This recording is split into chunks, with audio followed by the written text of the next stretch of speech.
क्या भारतीय अर्थव्यवस्था बहुत गहरे संकट में है?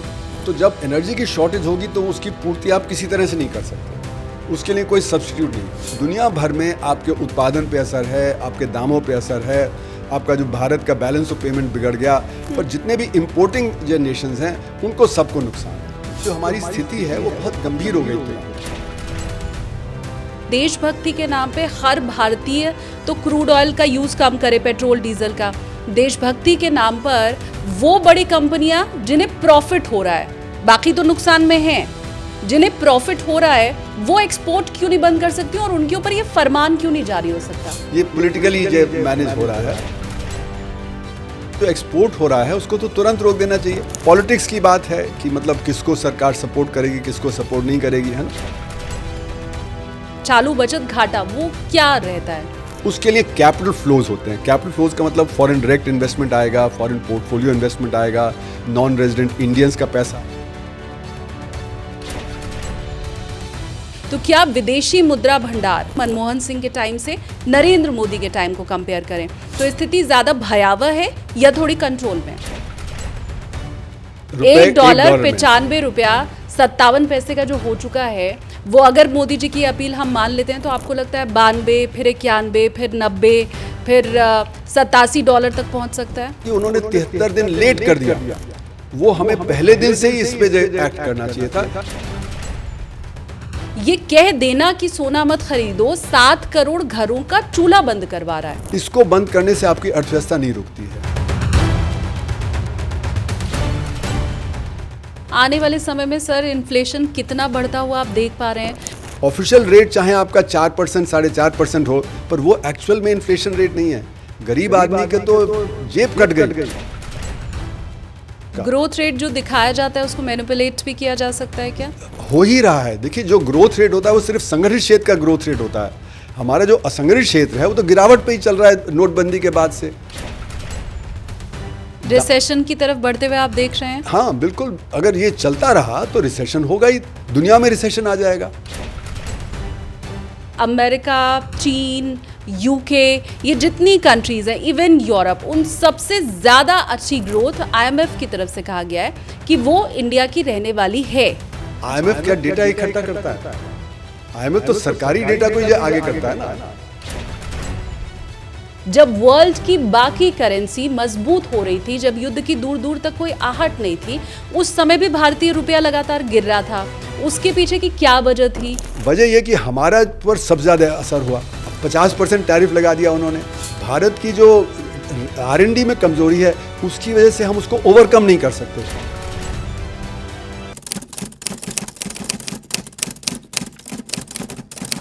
प्रधानमंत्री नरेंद्र मोदी ने यूं तो देशवासियों से 7 अपील की है, लेकिन सीधी सहभागिता जिसमें आपकी हो सकती है वो मुख्य रूप से 3 अपील है। पहला, उनकी तरफ से कहा गया है कि क्रूड ऑयल हमें कम खरीदना पड़े, इसके लिए गाड़ियों का इस्तेमाल कम से कम करो, कार पूलिंग कर सकते हैं, मेट्रो का इस्तेमाल कर सकते हैं। दूसरा, उनकी तरफ से ये कहा गया है कि सोना घर में चाहे फंक्शन हो, त्योहार हो, 1 साल तक मत खरीदो, टाल दो। तीसरी बड़ी बात उनकी तरफ से कही गई है कि खाने के तेल में भी कटौती करो। तो देश का प्रधानमंत्री अगर आपसे ये आग्रह कर रहा है कि खाने के तेल में कटौती कर दो, गाड़ियों में जो तेल डलवा रहे हो उसमें कटौती कर दो, तो क्या इसके पीछे बहुत बड़ी कोई वजह है?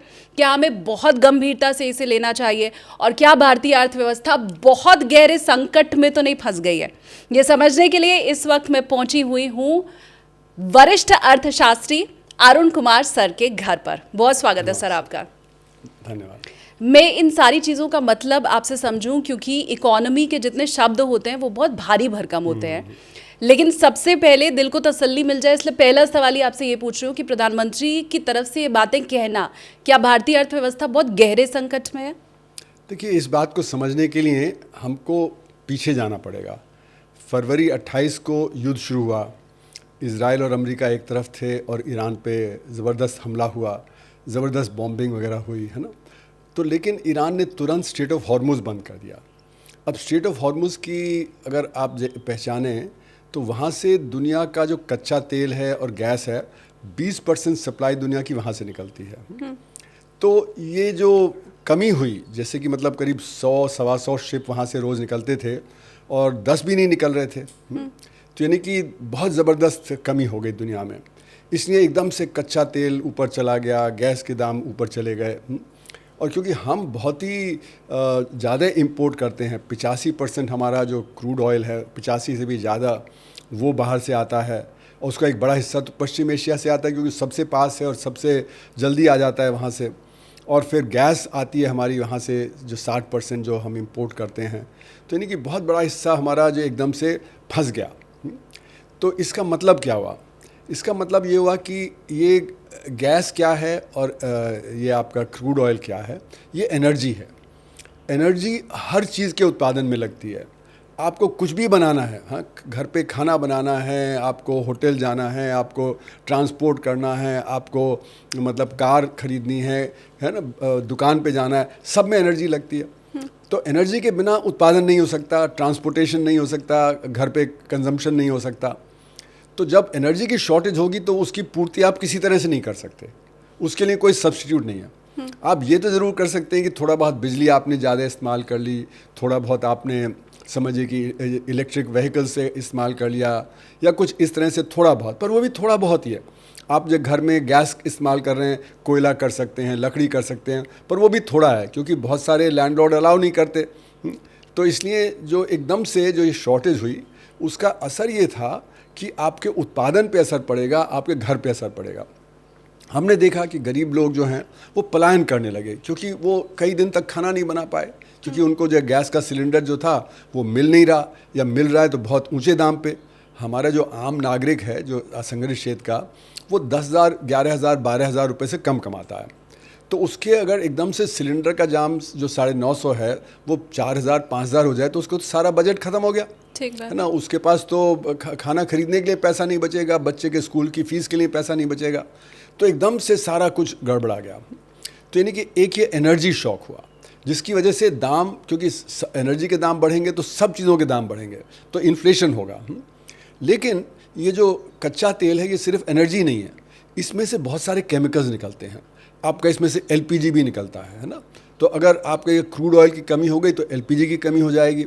फिर आपका इसमें से फार्मास्यूटिकल्स के लिए केमिकल्स निकलते हैं जिससे आप फार्मास्यूटिकल बनाते हैं, तो ये कमी हो जाएगी तो फार्मास्यूटिकल्स की, मेडिसिन की आपके यहाँ कमी हो जाएगी। फिर इसमें से सल्फ़र निकलता है, सल्फ़र अगर आपका नहीं निकल रहा वहाँ से तो फिर सल्फ्यूरिक एसिड नहीं बनेगा तो माइनिंग में असर हो जाएगा। फिर आपका पैकेजिंग इंडस्ट्री है, पैकेजिंग इंडस्ट्री के लिए जो प्लास्टिक्स वगैरह चाहिए होते हैं वो सब इससे निकलते हैं। प्लास्टिक इंडस्ट्री को चाहिए, आपकी कुर्सी है, मग है, वो सारा इसमें से निकलता है, वो उसकी कमी हो जाएगी। फिर सेकंड राउंड में देखिए फर्टिलाइज़र होता है, इससे फर्टिलाइज़र की कमी होगी तो खाने पीने के उत्पादन में आपकी कमी आ जाएगी। और इस साल तो ये खतरा है कि सुपर एल नीनो आ रहा है जुलाई के बाद, यानी कि ड्राउट काफ़ी ज़बरदस्त हो सकता है। तो ये दो कॉम्बिनेशन, फर्टिलाइज़र की शॉर्टेज और एल नीनो अगर जो आता है तो उससे फूड की जो शॉर्टेज होगी तो उससे फिर और जो हमारे यहाँ परेशानी हो जाएगी, क्योंकि गरीब आदमी को जो खाना पीना मिलता है वो भी बहुत महंगा हो जाएगा। तो एक मतलब कि second round, third round, fourth round, इस तरह से चीज़ें बढ़ती जाएंगी। इसका और भी असर है कि जैसे कि आपने देखा कि ये जो क्रूड ऑयल के दाम बढ़ गए, आपके गैस के दाम बढ़ गए, तो इम्पोर्ट बिल बढ़ गया। हालांकि आ कम रहा है, लेकिन क्योंकि दाम एकदम से 50-60% बढ़ गए, जो ब्रेंट जो क्रूड जो $70 का था वो $100 से ऊपर चला गया, यानी कि एकदम 40% बढ़ गया, तो आपका इम्पोर्ट बिल बढ़ गया। दूसरी तरफ आपका एक्सपोर्ट जो है वो कम हो गया। क्यों कम हुआ? क्योंकि हम पश्चिम एशिया के देशों को 16% एक्सपोर्ट करते हैं। हाँ, तो पश्चिम एशिया के जो देश हैं वहाँ पे आप कैसे एक्सपोर्ट करते हैं? जहाज़ से, हवाई जहाज़ से। अब जहाज़ रुक गए, हवाई जहाज़ रुक गए तो वो 16% आपका ट्रेड खत्म हो गया। बाकी देशों में परेशानी होगी तो वहाँ पे भी आपका एक्सपोर्ट कम हो जाएगा। तो एक तरफ इंपोर्ट का बिल बढ़ गया, एक्सपोर्ट कम हो गया, तो आपका फॉरेन एक्सचेंज आउटगो बढ़ जाएगा। मतलब डॉलर जा रहा है पर आ नहीं रहा है। हाँ, क्योंकि आप जो बेच रहे हैं वो कम बेच रहे हैं, तो आपको जो डॉलर में अर्निंग है वो कम हो गई, है ना। और जब आपको जो क्रूड ऑयल और ये सब खरीदना है तो उसके जो ज़्यादा हो गए, बल्कि उसका और ज़्यादा इसलिए हुआ क्योंकि अब हम अमेरिका से, वेनेजुएला से खरीद रहे हैं, जो कि जिसको आने में 2.5 महीना लगता है, और उसके शिपिंग चार्ज ज़्यादा होगा, और उसके इंश्योरेंस चार्ज बढ़ गए हैं। रशिया से भी हमने रशिया से भी लिया है। हाँ। हमने जो हाई सीज पे था उनका ऑलरेडी, उससे हमने लिया, लेकिन वो बहुत थोड़ा है। तो जो आपकी जो 20% की शॉर्टेज थी उसमें आप कुछ थोड़ा बहुत बढ़ा बढ़ू के कुछ कर लें, पर 12-13% की शॉर्टेज तो रहेगी एनर्जी में। जो मतलब जो हम जो गैस और जो इससे क्रूड से करते थे, उसकी पूर्ति किसी तरह से नहीं हो सकती।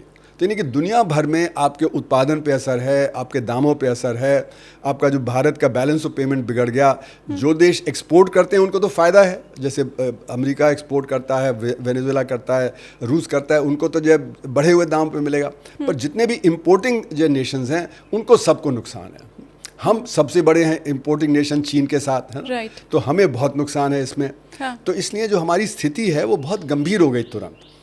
अब सरकार ने कहा कि हमारे पास तो 70 दिन के स्टॉक्स हैं, है ना, चलिए वो भी मान लिया। पर लेकिन हमारी जो प्राइवेट रिफाइनर्स हैं जैसे रिलायंस हैं, वो 25% एक्सपोर्ट कर देते हैं। मतलब जो भारत का जो प्रोडक्शन है उसको एक्सपोर्ट कर देते हैं, अपनी रिफाइनरी का एक्सपोर्ट कर देते हैं यूरोप में, क्योंकि बहुत प्रॉफिट होता है उसमें। उसको रोका नहीं जा सकता। उसको रोका नहीं गया, उसको रोकना चाहिए था तुरंत, क्योंकि हमारे पास जो क्रूड आ रहा था, जैसे कि अभी आंकड़े आए कि इस मार्च में पिछले साल के मार्च के मुताबिक 40% कम क्रूड आया, क्योंकि मिल नहीं रहा था बाजार में। मैं सर 1 मिनट आपको रोकूंगी, इस पॉइंट को मैं और अच्छे से समझना चाहती हूँ, क्योंकि जब मैं रिपोर्ट पढ़ रही थी तो मैंने ये देखा कि इंडियन जितनी भी ऑयल कंपनीज हैं उनको पेट्रोल में पर लीटर 30 रुपीज़ और डीजल में पर लीटर 25 रुपीज़ का लॉस हो रहा है। उसके बाद जब मैंने और डिटेल में चेक किया तो मुझे ये पता चला कि 2026 में उनका घाटा इतना बढ़ गया है कि 2025 का कुल लाभ उनका जो था वो सब साफ हो चुका है। अब मैं ये पूछना चाहती हूँ कि देशभक्ति के नाम पे हर भारतीय तो क्रूड ऑयल का यूज़ कम करे, पेट्रोल डीजल का। देशभक्ति के नाम पर वो बड़ी कंपनियाँ जिन्हें प्रॉफिट हो रहा है, बाकी तो नुकसान में हैं, जिन्हें प्रॉफिट हो रहा है वो एक्सपोर्ट क्यों नहीं बंद कर सकती और उनके ऊपर ये फरमान क्यों नहीं जारी हो सकता? बिल्कुल सही आपने कहा। और इसी ने जब मैंने पहले हफ्ते में ही जब अपना आर्टिकल लिखा था तो उसमें मैंने कहा कि ये जो एक्सपोर्ट हो रहा है उसको तो तुरंत रोक देना चाहिए, है ना। पर उनको प्रॉफिट हो रहा था तो उनको सरकार ने नहीं रोका, जबकि उनको रोकना चाहिए था, क्योंकि हमारा जो क्रूड की कमी हो रही है, अगर हमारा सिर्फ 40% कम आया है क्रूड, तो जो हमारे पास क्रूड था वो हम इस्तेमाल कर रहे हैं विदेश में बेचने के लिए, तो हमारी शॉर्टेज और ज़्यादा बढ़ जाएगी उससे। तो इसलिए तो तुरंत उसको रोकना चाहिए था। मैंने लिखा भी था उस समय कि ये तो रोकना चाहिए। सरकार ने नहीं किया, क्योंकि ये रिलायंस वगैरह को बहुत प्रॉफिट हो रहा था। उन्होंने सस्ता क्रूड पहले खरीदा हुआ था और अब बढ़े हुए दाम में जो वो एक्सपोर्ट कर रहे थे। तो ये पॉलिटिक्स की बात है कि मतलब किसको सरकार सपोर्ट करेगी, किसको सपोर्ट नहीं करेगी, है ना। तो ये बात बिल्कुल सही है कि अब हम कह रहे हैं कि अब हमको बचाना चाहिए। हमें तो बचाना तब से चाहिए था, क्योंकि जो हमारा 60-70 दिन का जो हमारा स्टॉक था वो तो जल्दी ख़त्म हो जाएगा अगर हम एक्सपोर्ट करेंगे। अगर वो एक्सपोर्ट नहीं करते तो ये ज़्यादा लंबा चलता। लेकिन मेरे कहने का मतलब है कि ये करना चाहिए था, नहीं किया। और जो वो कह रहे हैं कि जब ऑयल मार्केटिंग कंपनीज को लॉस है, तो वो लॉस अभी हो रहा है, लेकिन पिछले 1-2 साल में उनको बहुत प्रॉफिट भी हुआ, क्योंकि जब तेल के दाम गिरे तो हमने अपने जब दाम नहीं घटाए, जबकि जो हमारा मार्केट मैकेनिज्म है उसके अनुसार जब घटे तो हमारे अंदर के दाम घट जाने चाहिए पेट्रोल डीजल के, जब बढ़े तो बढ़ जाने चाहिए। लेकिन ये पिछले 3-4 साल में नहीं हो रहा। क्यों नहीं हो रहा है? क्योंकि ये पॉलिटिक्स की बात है ना, ये पॉलिटिकली जो मैनेज हो रहा है। पर हमने तो पहले यही सुना था कि अब तो पेट्रोल और डीजल का दाम हर रोज सुबह 6 बजे अपडेटेड आपको मिलना शुरू होगा। हमने पेंडेमिक के बाद यही सुना था कि अब जो इंटरनेशनल मार्केट में रेट होगा उसी के हिसाब से इंडिया में भी रेगुलेशन होगा, और हर रोज सुबह 6 बजे। वो तो पैंडेमिक के पहले से ही शुरू हो गया था। तो ये बंद किस जगह हुआ? बस पैंडेमिक के दौरान, क्योंकि उस समय क्या था कि ये जो पेट्रोलियम प्रोडक्ट्स हैं ये कैश काउ हैं। जब भी सरकार को जो एक्स्ट्रा रेवेन्यू चाहिए तो इससे मिल जाता है, और दूसरा उनको मिलता है जो ये होता है आपका जो ड्रिंक्स होते हैं, है ना, जो लिकर फॉर ह्यूमन कंजम्पशन, उसमें आपको बहुत मिलता है। तो इन दोनों को इसलिए जीएसटी में नहीं रखा है ना, क्योंकि जीएसटी में रहेगा तो फिर आप जो उसको एडजस्ट नहीं कर सकते। तो जब हमारा जो पैंडेमिक के दौरान रेवेन्यू गिरा तो हमने इधर पेट्रोल डीजल से जो कमाया, और हमने उधर जो हमारे लिकर है फॉर ह्यूमन कंजम्पशन, इन दो से, है ना। तो स्टेट्स ने अपना वैट बढ़ा दिया, सेंटर ने अपनी एक्साइज ड्यूटी बढ़ा दी, बहुत टैक्स कमाया, और फिर हमारी जो कंपनियां हैं उन्होंने अपना प्रॉफिट भी कमाया उसके दौरान, क्योंकि जब दाम गिरा तो उन्होंने दाम नहीं कम किया। तो इस तरह से पॉलिटिकली आप समझिए कि सारा कुछ मैनेज हो रहा है। और जो आइडिया था कि हम फ्री मार्केट का इसका करेंगे, वो सब तो आइडिया ख़त्म हो गया पिछले 4-5 साल से। तो अभी भी ये कैश काउ है, इसलिए हमारी जो कंपनियों ने भी बहुत कमाया है, और सरकार ने भी अपना जो एक्साइज ड्यूटी वैट वगैरह से सेंटर ने, स्टेट्स ने, उन्होंने कमाया है, जिससे कि उनका डेफिसिट और ज़्यादा नहीं बढ़े, है ना। पर पॉइंट ये नहीं है। पॉइंट ये है कि आपको जैसे कि फॉरेन एक्सचेंज आता है ना, तो क्यों जाता है? क्योंकि आपका जो इंपोर्ट का बिल है वो बढ़ गया, एक्सपोर्ट कम हो गया, तो फिर आपकी फॉरेन एक्सचेंज बाहर जाएगा, है ना। फिर फॉरेन एक्सचेंज जो बाहर जाता है उसको आप कॉम्पेंसेट करते हैं कैसे? कि आपका कैपिटल फ्लोज होता है, जैसे पोर्टफोलियो इन्वेस्टमेंट आता है, फॉरेन डायरेक्ट इन्वेस्टमेंट आता है, नॉन रेजिडेंट इंडियंस यहाँ डिपॉजिट करते हैं, और फिर रेमिटेंसेज आते हैं जो हमारे भारतीय बाहर हैं। तो 1 करोड़ भारतीय हमारे पश्चिम एशिया के देशों में हैं। अब उनका रेमिटेंस तो कम होगा ही, क्योंकि वहाँ पे जॉब खत्म हो गया या वो वापस आ रहे हैं, तो वो रेमिटेंस कम होगा। फिर नॉन रेजिडेंट इंडियंस देख रहे हैं कि भाई रुपया कमज़ोर हो रहा है, तो पैसा पहले बाहर निकाल लो। अगर आज हमने निकाल लिया तो आज हमें ज़्यादा रुपए मिलेंगे, कल हम निकालेंगे तो हमें कम डॉलर मिलेंगे। तो इसलिए जब वो निकाल रहे हैं, पोर्टफोलियो इन्वेस्टमेंट जब बाहर जा रहा है, क्योंकि अमेरिका में बहुत प्रॉफिटेबिलिटी हो गई, वहाँ पे जो 7 टेक्नोलॉजी कंपनीज हैं वो खूब अच्छा कर रही हैं, वहाँ पे $1 ट्रिलियन का इन्वेस्टमेंट उनमें हो रहा है। तो इसलिए अमेरिका का जो नैस्डैक वगैरह है वो बहुत आगे चला है, in spite of all the crisis. ये समय भी पीक पे है, हाई है, जबकि इंडियन मार्केट तो हम देख रहे हैं हर रोज किसी ना किसी खबर के चलते। इसलिए आप ये देखिए कि जो पोर्टफोलियो इन्वेस्टर है वो देख रहा है कि डॉलर के टर्म्स में हमारा रिटर्न बहुत गिर गया है, क्योंकि रुपया कमज़ोर हो रहा है। तो अगर आपको मार्केट में 15% का रिटर्न भी आ रहा है और रुपया समझिए साल में 10% गिर जाता है, तो रिटर्न 5% ही बचा। तो डॉलर टर्म में रिटर्न कम हो गया, इसलिए पोर्टफोलियो इन्वेस्टमेंट बाहर जा रहा है। फॉरेन डायरेक्ट इन्वेस्टमेंट जो नेट में नेगेटिव हो गया था बीच में, अभी बहुत थोड़ा बहुत है। तो ये कैपिटल फ्लो जो हो रहे थे, जो सपोर्ट करते थे, वो भी चले गए। तो इसलिए रुपया तेज़ी से गिरेगा। जब रुपया तेज़ी से गिरेगा तो उससे क्या असर होगा कि जितनी भी इंपोर्टेड चीज़ें उनके दाम बढ़ जाएंगे, और तो जितना भी हमारा इंपोर्ट है, तो पेट्रोलियम और जो इसके ही प्रोडक्ट नहीं, बाकी चीज़ों के भी दाम बढ़ जाएंगे। और क्योंकि शिपिंग चार्ज बढ़ गए हैं, इंश्योरेंस चार्ज बढ़ गए हैं, तो और भी ज़्यादा बढ़ जाएगा। तो इससे हमारा जो डेफिसिट है, जो फॉरेन बैलेंस ऑफ पेमेंट में, वो बहुत ज़्यादा डेफिसिट बढ़ रहा है। उसी की वजह से रुपया और कमज़ोर होता जा रहा है। थोड़ा आप अगर ये डेफिसिट भी हमें समझाएं सर, चालू बचत खाता का घाटा जो होता है, चालू बचत घाटा, वो क्या रहता है? नहीं, यहाँ देखिए फॉरेन एक्सचेंज के हम डेफिसिट की बात कर रहे हैं ना। तो फॉरेन एक्सचेंज के डेफिसिट का मतलब है कि कितना हम अर्न कर रहे हैं और कितना हम स्पेंड कर रहे हैं, है ना। तो वो एक डेफिसिट हो गया हमारे ट्रेड अकाउंट में और हमारे जो करंट अकाउंट में, है ना। और दूसरा है कि जब वो डेफिसिट होता है तो उसको कैसे हम कवर करें, उसके लिए कैपिटल फ्लोज होते हैं। कैपिटल फ्लोज का मतलब फॉरेन डायरेक्ट इन्वेस्टमेंट आएगा, फॉरेन पोर्टफोलियो इन्वेस्टमेंट आएगा, नॉन रेजिडेंट इंडियंस का पैसा आएगा, फिर आपके जो वहाँ पे इंडियंस हैं वो रेमिटेंसेस करेंगे, उससे फिर आपका कवर हो जाता है। बट ये हो नहीं रहा है। नहीं, ये क्योंकि इस समय देखिए क्यों पैसा आदमी इन्वेस्ट करता है, अर्न करने के लिए रिटर्न। अगर मुझे कहीं और ज़्यादा रिटर्न मिल रहा है तो मैं नहीं यहाँ पे करके वहाँ पे इन्वेस्ट करूँगा। तो जब यहाँ पे ज़्यादा रिटर्न मिलेगा तो यहाँ करूँगा, वहाँ ज़्यादा होगा तो वहाँ करूँगा। तो इसलिए जो पोर्टफोलियो इन्वेस्टमेंट है वो जल्दी से आता है, जल्दी चला भी जाता है। और नॉन रेजिडेंट इंडियंस भी देखेंगे कि भाई अगर रुपया इतना गिर रहा है तो फिर मेरा जो पैसा वहाँ पे लगा है उसका रिटर्न बहुत कम हो गया। बैंकों ने इंटरेस्ट रेट कम कर दिया। अगर आपको 7-8% की ही बैंक में मिल रहा है और रुपया 6% गिर रहा है तो आपका तो 1% ही रिटर्न बचा, तो आप वापस ले जाके उसको कहीं और इन्वेस्ट करेंगे। तो नॉन रेजिडेंट इंडियंस का भी और सब। फिर हमारे एक्सपोर्टर्स जो हैं, एक्सपोर्टर्स देखेंगे अच्छा रुपया कमज़ोर हो रहा है, तो अगर मैं अभी जो एक्सपोर्ट के प्रोसीड्स है वो आज मैं नहीं लाता, हाँ, तो फिर मुझे ज़्यादा रुपए ज़्यादा मिल जाएंगे जब रुपया कमज़ोर होगा। तो एक्सपोर्टर जो हैं वो प्रोसीड्स वापस नहीं लाएंगे। इंपोर्टर्स कहेंगे कि कल अगर मैं खरीदूंगा तो मुझे ज़्यादा रुपए देने पड़ेंगे, तो इसलिए जल्दी से इंपोर्ट कर लो।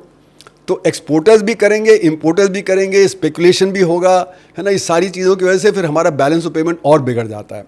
तो इसीलिए आरबीआई की कोशिश रही है कि वो धीरे धीरे गिरे। एकदम से धड़ाम से गिरेगा तो बहुत ज़्यादा स्पेकुलेशन हो जाएगा।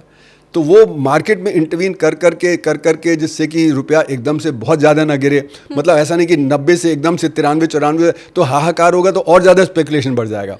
तो धीरे धीरे रुपया गिरता जा रहा है, पर उससे हमारी अर्थव्यवस्था पे असर पड़ रहा है।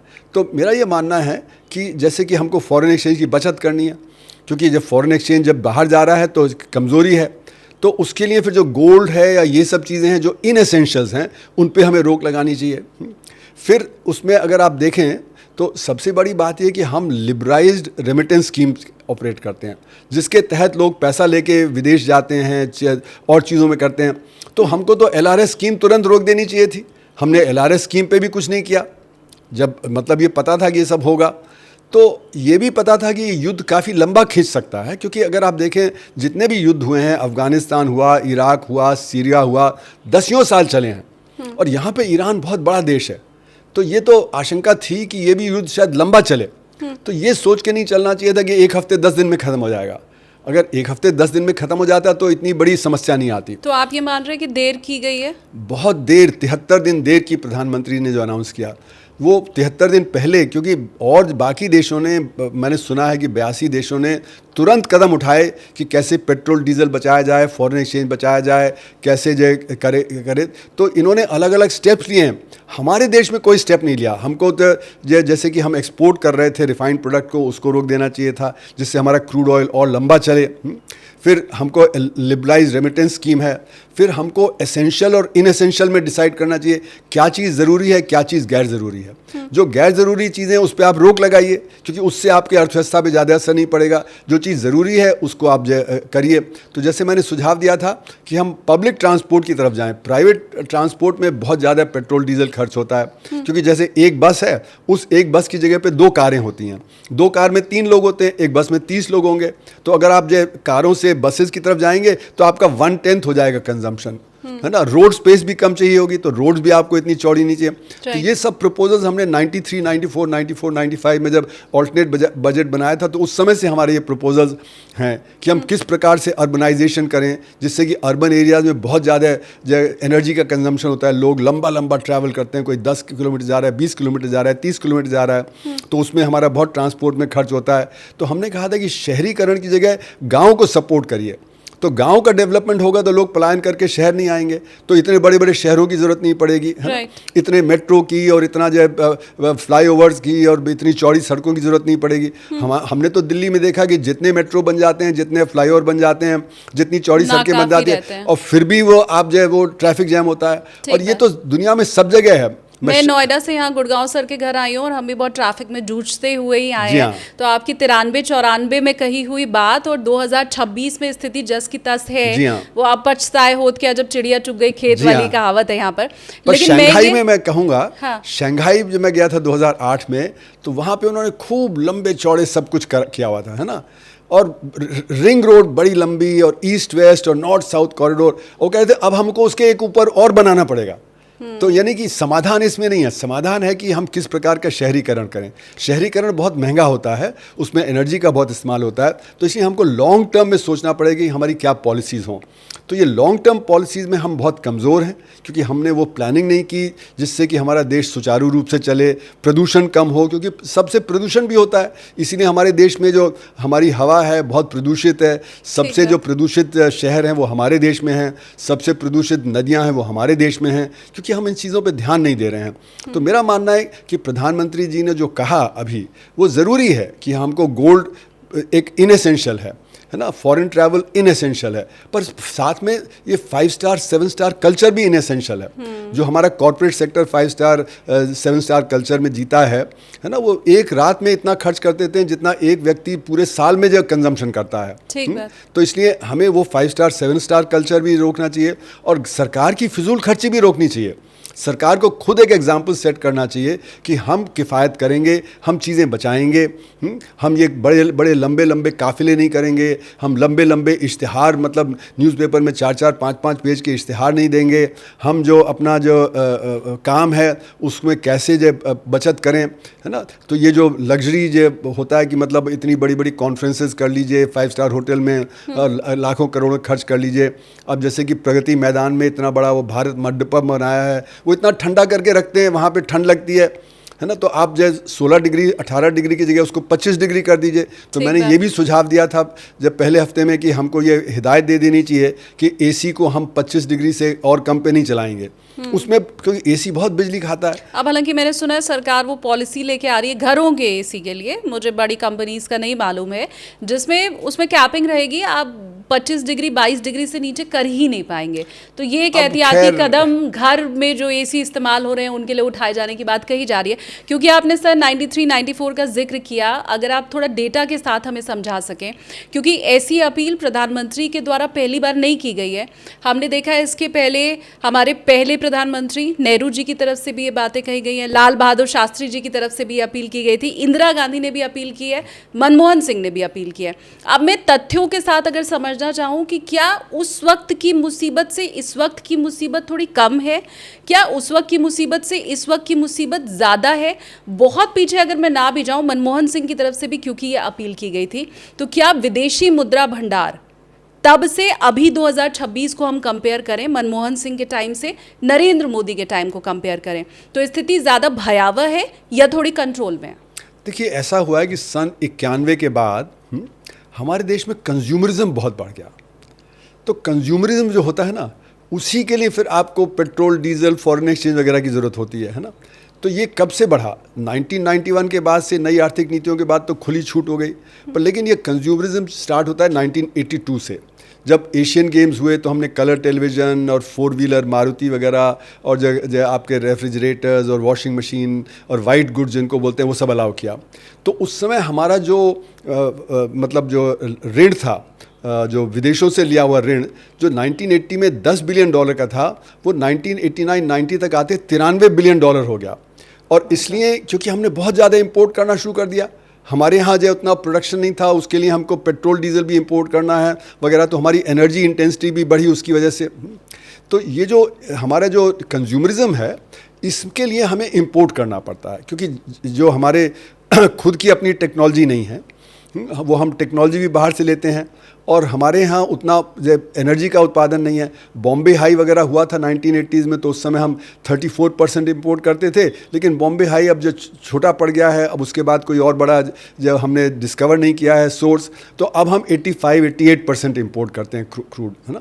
तो एनर्जी पर डिपेंडेंस बहुत ज़्यादा हो गया। इसीलिए आप देखेंगे कि जब भी एक जब वैश्विक क्राइसिस होता है एनर्जी का, जैसे कि योम किपुर वॉर 73 में, तो एकदम से ऑयल प्राइसेस बढ़े तो हमारे यहाँ क्राइसिस हो गया। 89 में जब अफ़गानिस्तान, इराक, ईरान का जब ये झंझट हुआ, ईरान वगैरह का, तो उस समय ऑयल प्राइसेस बढ़े तो हमारे यहाँ क्राइसिस हो गया एकदम से। फिर 89 में जब इराक का हुआ तो फिर क्राइसिस हो गया। तो आप देखेंगे जब भी एनर्जी का क्राइसिस हो रहा है, हमारे देश में क्राइसिस आ जाता है, क्योंकि हमारे पास ऑयल के रिसोर्सेज नहीं है। हमारे पास क्या है? कोयला। तो कोयला बहुत है, लेकिन काफ़ी वो ख़राब क्वालिटी का है, तो इसलिए कोल गैसिफिकेशन एक पॉसिबिलिटी थी, जिसकी बात 1950s में हुई कि हम कोल गैसिफिकेशन की तरफ जाएं, उससे फिर हम फर्टिलाइज़र भी बनाएं, उससे हम एनर्जी क्रिएट करें। तो वो कोयला हमारे पास काफ़ी है, तो इसलिए कोल गैसिफिकेशन की तरफ हम जा सकते थे। फिर बायो मटेरियल हमारे पास बहुत है, तो बायोगैस की बात 1960s में हुई, तो बायोगैस को करना चाहिए। फिर हमारे देश में सूरज बहुत आता है ना, सूरज के मतलब बहुत ही हमें जब एनर्जी मिलती है ना, तो उससे हम अगर हम सोलर एनर्जी पे कंसंट्रेट करते, उस पर रिसर्च करते, तो ये तीनों चीज़ें करते तो हमारा इतना डिपेंडेंस ऑयल वगैरह पे नहीं होता। तो एक तरफ कंज्यूमरिज्म, दूसरी तरफ इंपोर्टेड एनर्जी पे डिपेंडेंस, ये दो मिलके हमारे क्राइसिस क्रिएट करते हैं, है ना। इसीलिए हमको फॉरेन एक्सचेंज बचत करनी पड़ती है। हमें कहना पड़ता है कि भाई आप ज़्यादा मत खपत करो जिससे कि फॉरेन एक्सचेंज हो। तो किसको खपत नहीं करनी चाहिए? हमारे जो गरीब आदमी है, 94% जो असंगठित क्षेत्र है, वो तो बेयर मिनिमम खपत करता है, वो तो सर्वाइवल है। तो ये जो 6% हमारे लोग हैं जो संगठित क्षेत्र में हैं, वहीं पे है, वहाँ पे भी जो वर्कर है उसकी तनख्वाह तो कोई इतनी है नहीं। तो ये मान के चलिए कि 3-4% हमारे देश के हैं वासी जो खूब कंजम्पशन करते हैं, है ना। वही विदेश घूमने भी जा रहे हैं, वही सोना भी खरीद रहे हैं, वही तेल भी फूक रहे हैं। जी हाँ। तो इसलिए जो हमारा प्रॉब्लम है कंज्यूमरिज्म का, और जो इसका, वो ये 3-4% लोगों का है ना, उनकी वजह से सारी आफत है। तो इसलिए हम लोगों ने अपने ऑल्टरनेट बजट में कहा था कि देश के पास साधन आम आदमी के लिए तो हैं, पर जो कंज्यूमरिज्म है अमीर का, उसके लिए कमी है। क्योंकि जो हमारा जो समृद्ध समाज है, 3% 4% जो खूब कंजम्पशन करता है ना, वो चाहता है यूरोपियन लाइफस्टाइल रहे। अब यूरोपियन लाइफस्टाइल का मतलब है कि उनकी तो हमसे प्रति व्यक्ति आय 20 गुना ज़्यादा है। तो अगर ये 3-4% लोग हम प्रति व्यक्ति आय से 20% ज़्यादा खर्च करेंगे, तो ये तो हमारे जीडीपी का 80% एब्जॉर्ब कर लेंगे, तो बाकी 97% के लिए तो 20% ही बचेगा। तो इसलिए हम कहते हैं हमारे पास रिसोर्सेज की कमी है। पर अगर ये 3-4% का कंज्यूमरिज्म इस प्रकार का नहीं होता, तो हमारे देश में साधन आम आदमी के लिए हैं, उनकी शिक्षा के लिए, उनके स्वास्थ्य के लिए, उनके पीने पानी के लिए, उनके बिजली के लिए वगैरह साधन हैं। तो कंज्यूमरिज्म जो है, और जो हमारा जो डिफ्रेंशिएशन हो रहा है between the well of and the poor, वो एक इसके भयंकर समस्या क्रिएट कर रहा है। तो अभी जो अपील है, अपील हमारे होनी चाहिए हमारे समृद्ध समाज के, जो 3-4% हैं जो कंज्यूमरिज्म में इंडल्ज करते हैं, उनसे हमें अपील करना पड़ेगा कि भाई आप ये 5 स्टार 7 स्टार यूरोपियन स्टाइल की लग्जरी लाइफ, इससे आपको रोकना पड़ेगा, तभी कोई उद्धार है। गरीब आदमी तो क्या करेगा, वो कहाँ काट सकता है? हाँ। उसको तो कुछ काटने का है नहीं। और वो कहावत है ना सर, नंगा नहाएगा क्या निचोड़ेगा क्या। हाँ। वो मेरे ख्याल से उसी स्थिति में वो जी रहे हैं। हाँ। मैं हालांकि देश में कितने लोग मानेंगे मोदी जी की अपील, कितने नहीं मानेंगे मैं नहीं जानती हूँ। मुझे कमेंट करके आप बताइए कि आप में से कितने ऐसे लोग हैं जिन्होंने पब्लिक ट्रांसपोर्ट यूज़ करना शुरू कर दिया है, कितने ऐसे लोग हैं जिनके घर में शादी है इस साल लेकिन उन्होंने ये तय किया है कि वो सोना नहीं खरीदेंगे। इंतज़ार रहेगा आपके कमेंट का। लेकिन मैं ये समझना चाहती हूँ सर, मोदी जी ने जो कहा है हम सब भारतीय अगर वो मान लें तो रुपया जो कल रिकॉर्ड टूट गया 95 रुपया 57 पैसा, आज जब मैं सर के साथ बात कर रही हूँ तो कल रुपए ने अपना सबसे बुरा दिन देखा। $1 95 रुपया 57 पैसे का जो हो चुका है, वो अगर मोदी जी की अपील हम मान लेते हैं तो आपको लगता है 92 फिर 91 फिर 90 फिर $87 तक पहुँच सकता है?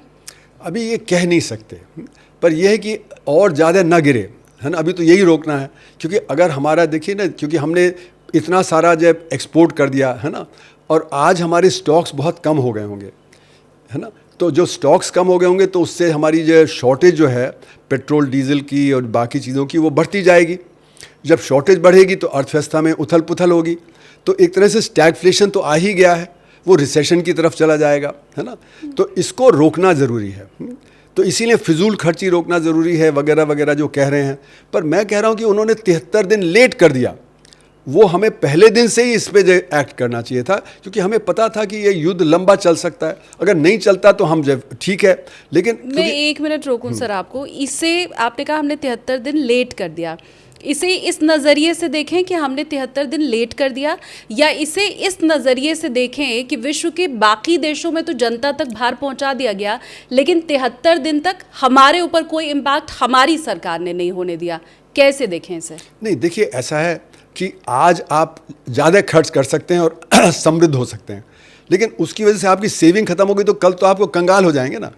तो कौन सा प्रेफर्ड ये है कि भाई सब बराबर चलता रहे ना, मतलब कि आप कंगाल ना हो जाएं कल, है ना। अभी तो ऐसी स्थिति हो सकती है क्योंकि हमने इतना एक्सपोर्ट भी किया, लिबरलाइज रेमिटेंस स्कीम को भी नहीं रोका, फॉरेन एक्सचेंज भी बाहर जा रहा है और भी तेज़ी से जा सकता है ना। तो हमें तो ऐसी नीति अपनानी चाहिए जिससे कि हम लॉन्ग टर्म पॉलिसी फॉलो करें। ये नहीं कि हम शॉर्ट टर्म पॉलिसी करें, शॉर्ट टर्म ने हम सब अच्छा कर दिया लेकिन उसकी वजह से हम लॉन्ग टर्म में अगर जब कंगाल हो गए तो फिर क्या होगा फ़ायदा, है ना।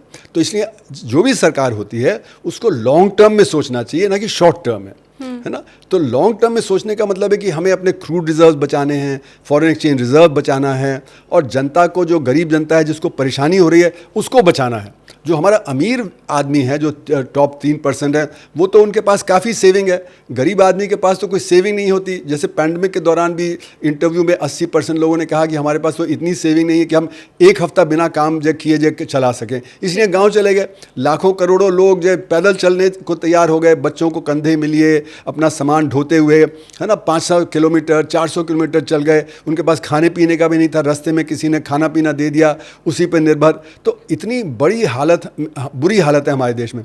इतना बड़ा असंगठित क्षेत्र किसी और देश में नहीं है, इतनी ज़्यादा गरीबी किसी और देश में नहीं। आपने ब्राज़ील में ये नहीं देखा, चीन में नहीं देखा, आपने अफ्रीका के देशों में नहीं देखा कि इतने बड़े पैमाने पे लोग जो शहर से गांव में जा रहे हैं। ये दिखा रहा है कि हमारे जो आम नागरिक है, जो असंगठित क्षेत्र में है, 94% वर्कर वहाँ पे हैं, उनकी हालत बहुत ख़राब है। तो इसलिए उन पे बोझ ना पड़े, क्योंकि उन पे बोझ पड़ेगा तो हालात और बिगड़ जाएंगे। तो बोझ हमें देखना चाहिए कि बैलेंस कैसे करें इस पॉलिसी को, है ना। तो तुरंत हमें अपील तो यही करनी चाहिए थी कि 5 स्टार 7 स्टार कल्चर वो तो लग्जरी है, उसको तो हम उसका तो कोई असर पड़ेगा नहीं हमारे उत्पादन पे या उस पे। हाँ। उससे हम ऑयल बचा सकते हैं, उससे फॉरेन एक्सचेंज बचा सकते हैं, क्योंकि जो लग्जरी कंजम्पशन है उसमें बहुत इंपोर्टेड कंपोनेंट होता है। तो इसलिए मेरा ये मानना है कि सरकार को अपील करनी चाहिए थी, और उस अपील को तभी माना जाएगा जब सरकार खुद रास्ता दिखाएगी। अगर सरकार में फिजूल खर्ची चलती रहेगी, अगर प्रधानमंत्री 6-6 7-7 बार दिन में कपड़े बदलते रहेंगे, उनका काफिला लंबा चौड़ा चलता रहेगा, बड़ी बड़ी कॉन्फ्रेंसेज होती रहेंगी, इस तरह से होता रहेगा, तो जनता को लगेगा कि भाई ये क्या हो रहा है। तो गरीब जनता तो वैसे ही सैक्रिफाइस कर रही है, जो अमीर और मिडिल क्लास है वो फिर मानेगा नहीं बात। वो कहेगा भाई सरकारी जो फिजूल खर्चे है उसको पहले रोकिए आप, ठीक है। तो अगर हमें एक कंसेंसस बिल्ड करना है तो ऑपोजिशन को साथ लेना पड़ेगा। अभी आपने देखा जो इलेक्शन के दौरान क्या क्या कहा गया एक दूसरे के लिए, तो उससे आपका कंसेंसस नहीं बिल्ड होगा, और इलेक्शन होने के बाद भी वो बात नहीं रुक रही है, जो एक दूसरे को अटैक कर रहे हैं। तो कंसेंसस बिल्ड करना प्रधानमंत्री के हाथ में है, क्योंकि प्रधानमंत्री देश के प्रधानमंत्री हैं, ना कि रूलिंग पार्टी के। तो एक स्टेट्स पर्सनशिप के नाते उनको ऑपोजिशन को साथ लेना चाहिए, और ये जो इजूल फिजूल अटैक कर रहे हैं एक दूसरे पे ना, बेमतलब के अटैक हो रहे हैं, वो सब रुकना चाहिए। और अगर प्रधानमंत्री नहीं रोकेंगे, रूलिंग पार्टी नहीं रोकेगी, तो ऑपोजिशन क्यों रोकेगी? तो ये बीड़ा तो रूलिंग पार्टी का है कि वो एक नेशनल कंसेंसस बिल्ड करे, जिससे कि हम नेशन को सुचारू रूप से चला पाएं। और आज की जो मुसीबत है, क्योंकि देखिए एनर्जी का कोई सब्स्टिट्यूट नहीं है। आपकी अगर 10%, 15%, 20% एनर्जी की शॉर्टेज होगी, तो 10%, 20%, 15% आपका उत्पादन पे असर पड़ेगा। आपकी जो अर्थव्यवस्था डाउन होगी, लोगों की आमदनी कम होगी। लोगों की आमदनी कम मतलब रियल टर्म में, मतलब इन्फ्लेशन होगा वगैरह होगा, पर रियल टर्म में आमदनी कम हो जाएगी लोगों की, है ना। तो इसलिए ये ऐसे जो क्राइसिस है, जिस तरह का क्राइसिस और पहले नहीं देखा गया। मैं सोना व्यापारी जो हैं उनकी जो परेशानी है वो भी आपके साथ शेयर करना चाहती हूँ, और मैं चाहती हूँ ये बात देश की जनता भी सुने और समझे। मैं गई थी सर ग्राउंड रिपोर्टिंग के लिए। प्रधानमंत्री ने जैसे ही कहा अगले 1 साल तक सोना मत खरीदो, हमारी पूरी टीम कूचा महाजनी गई, जो कि आपका चांदनी चौक में है, और ये एशिया की सबसे बड़ी थोक सोना मंडी है।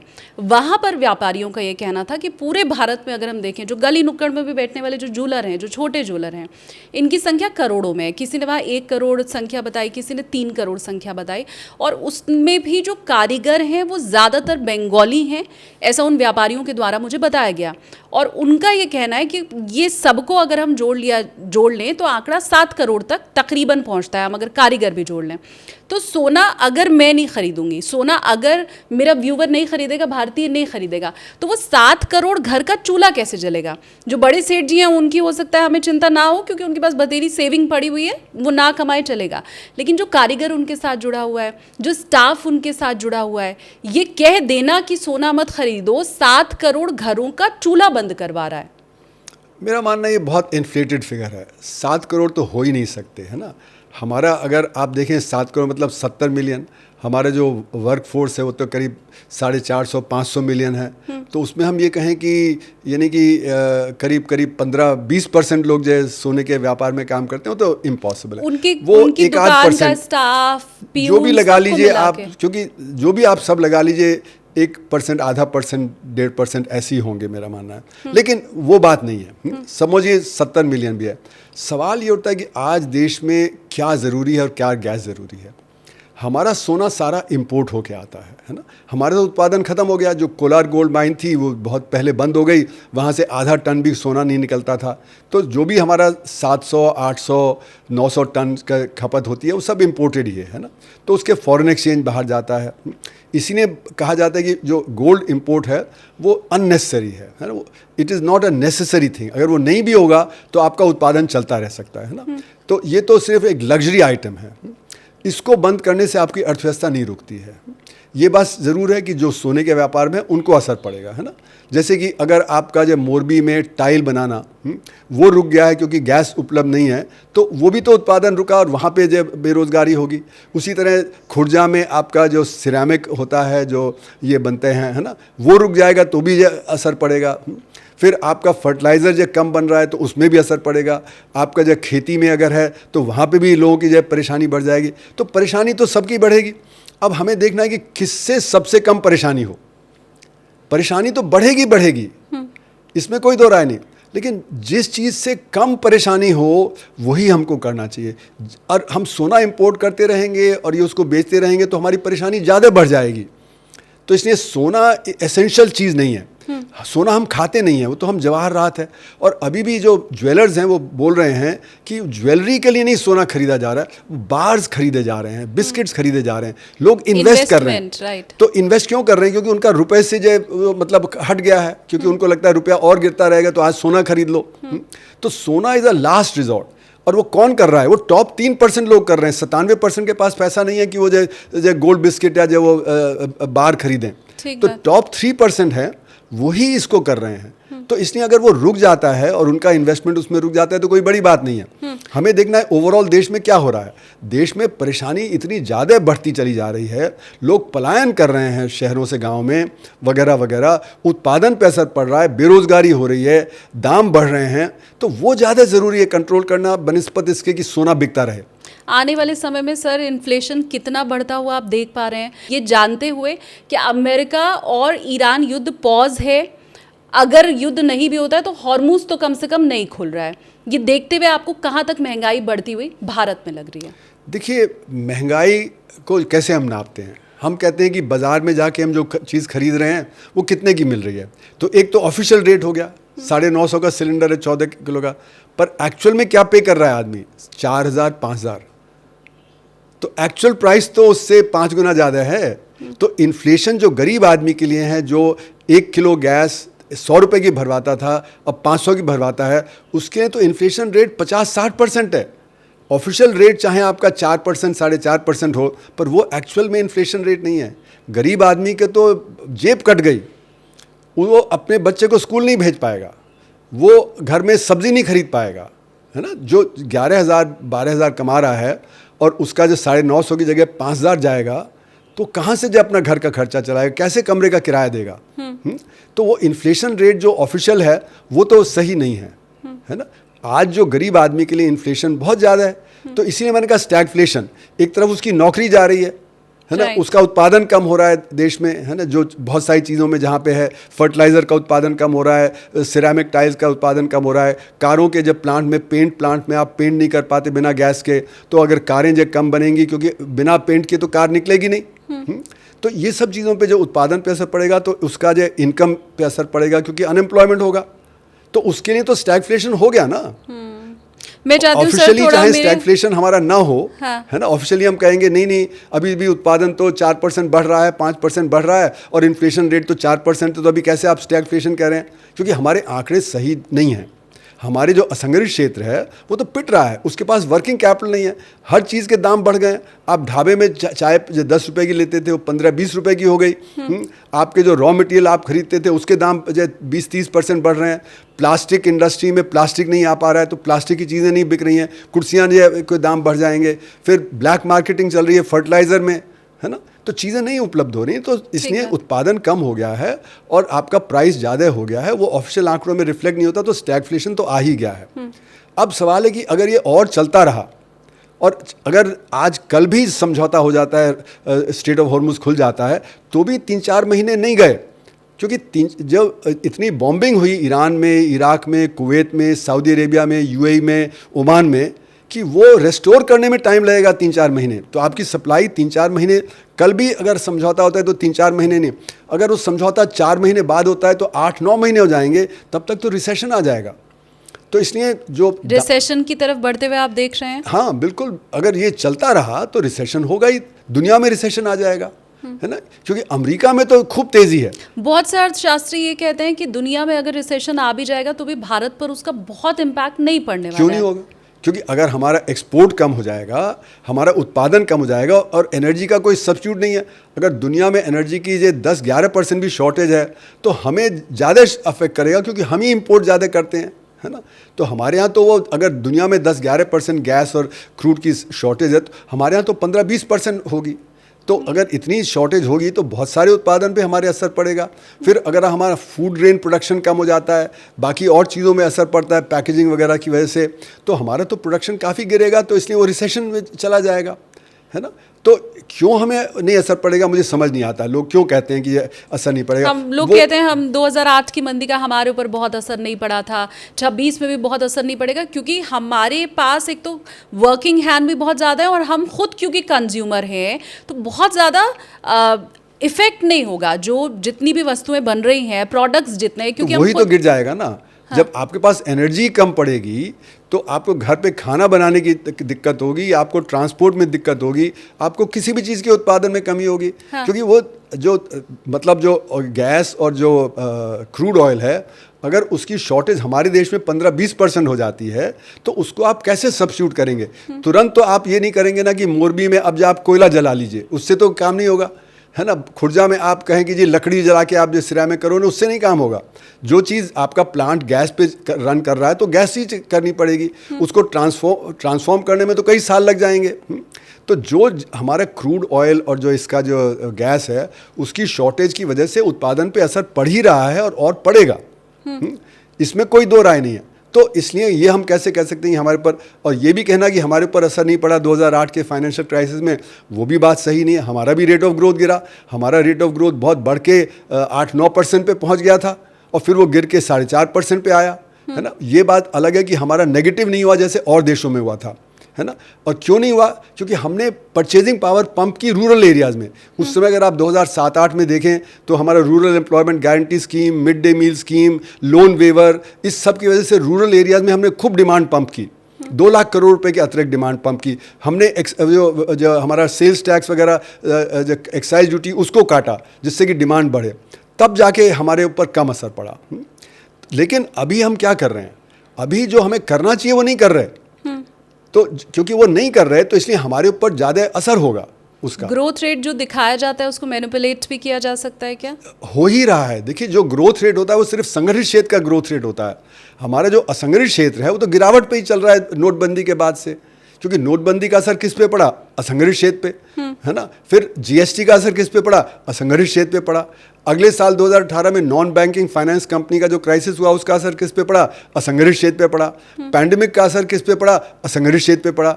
तो हमारे असंगठित क्षेत्र को 2016-17 के बाद 4 बड़े धक्के लगे हैं। फिर यूक्रेन का युद्ध आया, उसका धक्का लगा, और अब ये जो युद्ध हो रहा है इसका ज़बरदस्त धक्का। क्योंकि जो असंगठित क्षेत्र है उसके पास बहुत कम कैपिटल होता है, तो उसके पास वर्किंग कैपिटल कम होता है, तो एम्प्लॉयमेंट भी नहीं दे पाता है और वो जो रॉ मटेरियल भी नहीं खरीद पाता है, वो तुरंत बंद हो जाता है। और आप देखें तो बड़ी इकाइयां हैं वो तो जो उनके वर्कर हैं उनको कैंटीन में खाना खिला सकती हैं, है ना। लेकिन जो छोटे इकाइयां हैं, जो माइक्रो सेक्टर है ना, उसके पास तो कैंटीन नहीं है, उसके पास तो कोई वो लीवे नहीं है, तो वो तुरंत बंद हो जाएगा, वो तुरंत वर्कर उसका गांव चला जाएगा। तो इसलिए जो छोटी इकाइयाँ एक बार बंद हो जाती हैं उनको रिवाइव करना बड़ा मुश्किल होता है, क्योंकि उनके पास जो कैपिटल नहीं होता। अब जैसे कोई अगर सब्ज़ी बेचने वाला है, उसकी 3-4 दिन सब्ज़ी नहीं बिके तो सड़ जाएगी, तो उसका वर्किंग कैपिटल गया, क्योंकि वो तो आज बेचता है और उसी से जो पैसा आता है उससे अगले दिन फिर जाके खरीदता है, उससे अपना जो काम चलाता है। हाँ। तो वर्किंग कैपिटल बड़ी तेज़ी से ख़त्म हो जाता है जो माइक्रो यूनिट्स हैं। और देश में आप देखें 6,000 बड़े यूनिट हैं, 6 लाख स्मॉल और मीडियम यूनिट हैं और 7 करोड़ माइक्रो यूनिट हैं। तो एमएसएमई का 99% जो है वो माइक्रो यूनिट है, उसमें 97.5% रोजगार है एमएसएमई का। और जो लार्ज यूनिट्स हैं वो तो ज़्यादा रोजगार देते नहीं, क्योंकि बहुत ऑटोमेटेड और मैकेनाइज्ड हैं, है ना। तो जैसे कि उसमें ऑटोमेशन और बढ़ता जा रहा है, तो इसलिए वहाँ पे आपका जो रोज़गार और कम होता जा रहा है। जैसे कि पहले जब बैंक में 1990 में आपको सारे काम के लिए बैंक के अंदर जाना पड़ता था, पैसा निकालना है, पासबुक भरानी है वगैरह, अब सब मोबाइल पे हो जाता है। हाँ। बैंकों का काम 1000 गुना बढ़ गया और स्टाफ आधा हो गया। टाटा स्टील को ले लीजिए, 1990-91 में वो 2 मिलियन टन स्टील प्रोड्यूस करते थे, 88,000 लोग उनके यहाँ काम करते थे। 2015 देख लीजिए, 15 मिलियन टन स्टील प्रोड्यूस करते थे और स्टाफ 1/3 हो गया। तो 7 गुना प्रोडक्शन बढ़ गया, स्टाफ जो उनका 1/3 हो गया। तो ये जो ऑटोमेशन हो रहा है इससे संगठित क्षेत्र में जॉब क्रिएशन नहीं होगा। अभी आप सड़कें बनती देखें, पहले सड़कों पे सैकड़ों लोग जो काम करते दिखते थे, आज जहाँ सड़कें और फ्लाईओवर बनते हैं उसमें बड़े बड़े बुलडोजर, जेसीबी और क्रेन के साथ 10 लोग काम करते दिखते हैं। तो आपके कंस्ट्रक्शन सेक्टर में भी जो रोजगार नहीं पैदा हो रहा ना, आपके कृषि में नहीं रोजगार पैदा हो रहा। कृषि में पहले आप जब बुवाई, सेक्टर में रोजगार पैदा भी तो हो रहा है, मतलब विकास तो ऐसे ही होता है ना। अब 90 के दशक वाली स्थिति के हिसाब से तो नहीं चलेंगे अब तो। नहीं, मेरा कहने का मतलब है कि जो आपका जो रोजगार है जहाँ पे होता था, जैसे कृषि है, उसमें 86-46% लोग काम करते हैं। अब उसमें ट्रैक्टर से आप करते हैं तो जो पहले 3 दिन में होता था हल बैल से, अब वो 3 घंटे में हो जाता है। आपका जो पहले कटाई होती थी, हाथ से कटाई होती थी, अब जो वो आपके हार्वेस्टर कंबाइन आ गए, थ्रेशर्स आ गए। तो कृषि में भी रोजगार पैदा नहीं हो रहा है ना। तो इसलिए बेरोजगारी की समस्या क्यों देश की बढ़ रही है? क्योंकि हम इन्वेस्ट कर रहे हैं संगठित क्षेत्र में, और असंगठित क्षेत्र जो लास्ट रिजॉर्ट का है। मतलब जब झक मार के आप कुछ नहीं तो आप रिक्शा चला लेंगे, आप शहर में आके बोझा ढो लेंगे, है ना, आप एक खोमचा लगा लेंगे, आप चाय बेच लेंगे, आप कुछ सब्जी बेच लेंगे, पर उससे आपका कोई जब ज़्यादा आमदनी नहीं होती। उसमें आपका अंडर एम्प्लॉयमेंट है। मतलब जो रिक्शे वाला जो बाज़ार में 12 घंटे खड़ा होता है, उसको 2-3 घंटे का काम मिलता है, वो अंडर एम्प्लॉयड है। जो दुकान में आपके जो परिवार वाले बैठे हैं, एक ही व्यक्ति की ज़रूरत है, 2 लोग बैठे हैं, तो डिस्गाइज्ड अनएम्प्लॉयमेंट है ना। वो एम्प्लॉयमेंट में आपका प्रोडक्शन नहीं है। तो हमारी जो अर्थव्यवस्था जिस डायरेक्शन में गई है उसमें ऑटोमेशन, मैकेनाइजेशन के चलते हुए संगठित क्षेत्र में तो बहुत इन्वेस्टमेंट हुआ है, लेकिन वहाँ पे रोज़गार नहीं है। तो इसलिए झक मार के लोगों को एज अ ये कहना है लास्ट रिजॉर्ट, क्योंकि आप काम नहीं करेंगे तो परिवार कैसे चलेगा। तो एज अ लास्ट रिजॉर्ट आपको कुछ ना कुछ तो करना है ना। But that is not the employment created by the system. मैंने ग्रोथ में क्या मैनिपुलेशन हो सकता है ग्रोथ रेट दिखाने में, ये इसलिए आपसे पूछा था। इसीलिए मैं बता रहा हूँ कि असंगठित क्षेत्र गिरावट पे है, जो हमारे डेटा में नहीं आता।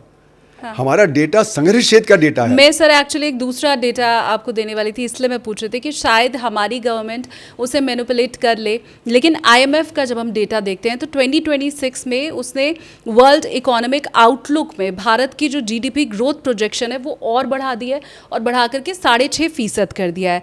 यानी कि अमेरिका, चीन, यूके, ये जितनी कंट्रीज हैं, इवन यूरोप, उन सबसे ज़्यादा अच्छी ग्रोथ आईएमएफ की तरफ से कहा गया है कि वो इंडिया की रहने वाली है।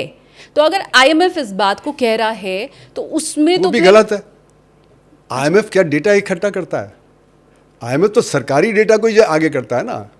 IMF is not a data collecting agency, world bank is not a data collecting. अनुमान उनकी तरफ से अगर दिया गया है तो वो सरकारी डेटा पे, सरकारी डेटा पे। तो जो सरकारी डेटा में गड़बड़ी है वो आईएमएफ के डेटा में गड़बड़ी है।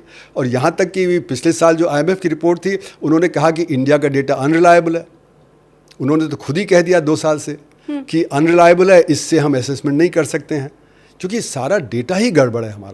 हमारा जो संगठित क्षेत्र का डेटा है वही आता है क्वार्टरली डेटा में, बल्कि पूरा संगठित क्षेत्र का भी डेटा नहीं आता। तो ये मैं जितना पढ़ रही हूँ ये कह रहे हैं कि India remains among the fastest growing major सरकारी डेटा पे है, बेकार की बात है। आईएमएफ का डेटा तो बहुत अनरिलायबल है। अच्छा। क्योंकि देखिए आईएमएफ का डेटा आईएमएफ नहीं इकट्ठा करता, वो तो सारी सरकारों से लेता है। अगर भारत के जो डेटा में इतनी कमजोरी है तो बाकी देशों के डेटा में आप समझिए कितनी ज़्यादा कमजोरी होगी, और डेवलपिंग वर्ल्ड के। तो आईएमएफ के डेटा से आप इंटरनेशनल कंपैरिजन नहीं कर सकते हैं। अब वर्ल्ड बैंक के डेटा से आप इंटरनेशनल कंपैरिजन नहीं कर सकते। अगर मैं ये गलत डेटा को ही कंपेयर करना चाहूँ, और अगर यूरोप के लिए ये कहा जा रहा है कि वो 1-1.5% आगे बढ़ेंगे, अगर अमेरिका के लिए ये कहा जा रहा है कि उनका भी 2% से ऊपर तो नहीं निकलने वाला है, तो क्या उन देशों का भी गलत है? और उस गलत के हिसाब से भी तो फिर भारत इमर्जिंग उनका देश डेटा इसलिए गलत नहीं है क्योंकि वहाँ पे इतना बड़ा असंगठित क्षेत्र नहीं है। हमारे यहाँ प्रॉब्लम क्या है कि असंगठित क्षेत्र का डेटा नहीं आता। आपके जो कृषि में 11 करोड़ किसान हैं, उसको आप हर क्वार्टर में नहीं मेजर कर सकते, है ना। आपके जो 7.5 करोड़ जो माइक्रो यूनिट्स हैं और 5.5 लाख स्मॉल यूनिट्स है, उसको हर क्वार्टर में डेटा आता ही नहीं है। आप तो डेटा एक बेंचमार्क ईयर में लेते हैं और उसको आगे प्रोजेक्ट करते हैं। तो कैसे प्रोजेक्ट करते हैं? ऑर्गेनाइज सेक्टर के डेटा के आधार पे। तो इसलिए डेटा तो ऑर्गेनाइज सेक्टर का है। तो जो 55% हमारा संगठित क्षेत्र उत्पादन करता है, उसके बेसिस पे हम असंगठित क्षेत्र को भी कह देते हैं। अब असंगठित क्षेत्र का तो कितना डेटा आ रहा है कि उसमें गिरावट है। जैसे कि आपका टेक्सटाइल सेक्टर है, लेदर सेक्टर है, उसमें संगठित क्षेत्र बढ़ रहा है तो असंगठित क्षेत्र गिरावट पे है, क्योंकि डिमांड सारी उधर जा रही है। हाँ। तो नोटबंदी के बाद से ये सारा हो रहा है। तो आपके मेजर सेक्टर जो हैं, जैसे कि आप ट्रेड ले लीजिए, कृषि के बाद सबसे ज़्यादा एम्प्लॉयमेंट ट्रेड में है। तो ट्रेड सेक्टर में ई कॉमर्स 20-30% बढ़ रहा है, और जो नेबरहुड स्टोर है वो गिरावट पे हैं।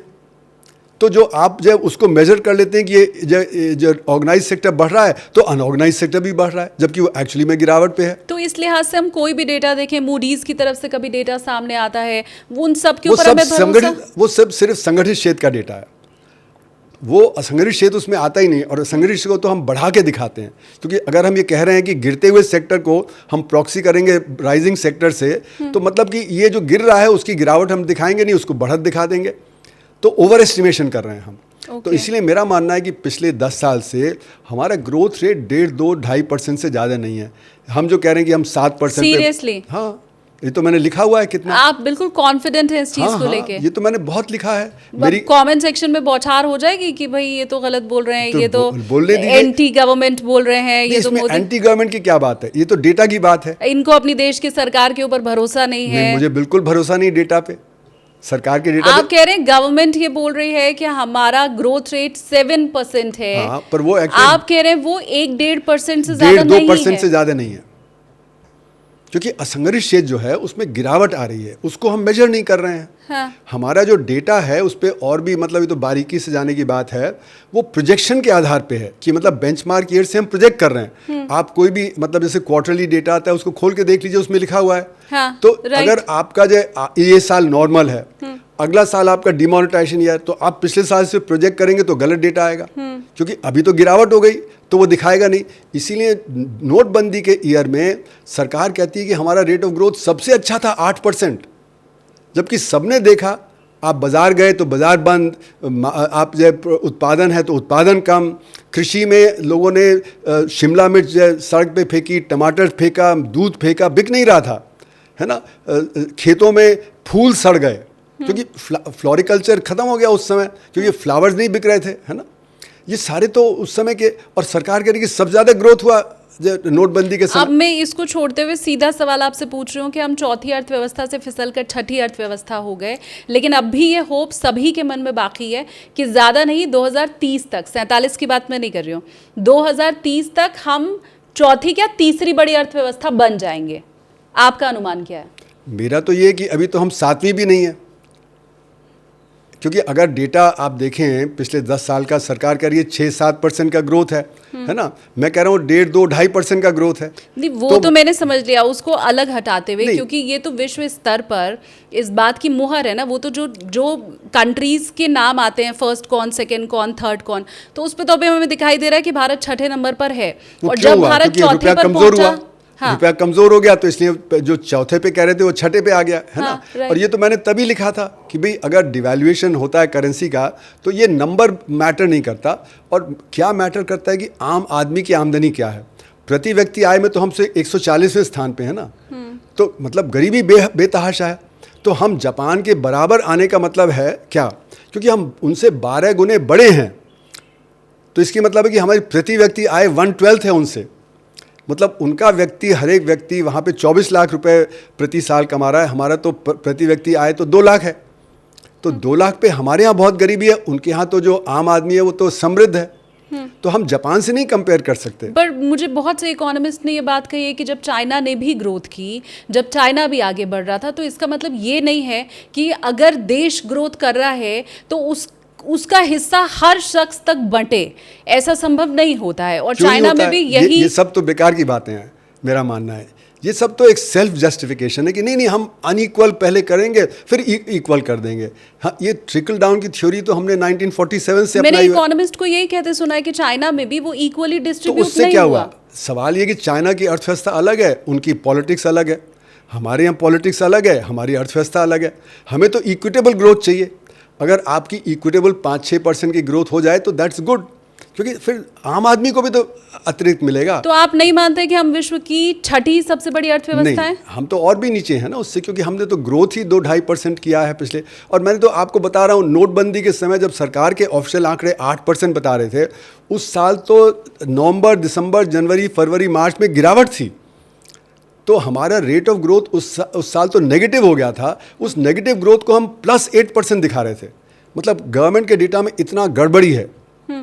ये तो सबके सामने था ना नोटबंदी में। पूर्वाग्रह से ग्रसित होता हुआ तो जवाब नहीं है, क्योंकि हम तो उसी पर भरोसा करते हैं जो अखबारों में छपता है, जो मीडिया रिपोर्ट्स में आता है, जो इंटरनेशनल एजेंसीज कहती है। एक आम भारतीय तो उसको मान लेता है। नहीं तो वो तो देखिए बेचारा और क्या करेगा, है ना।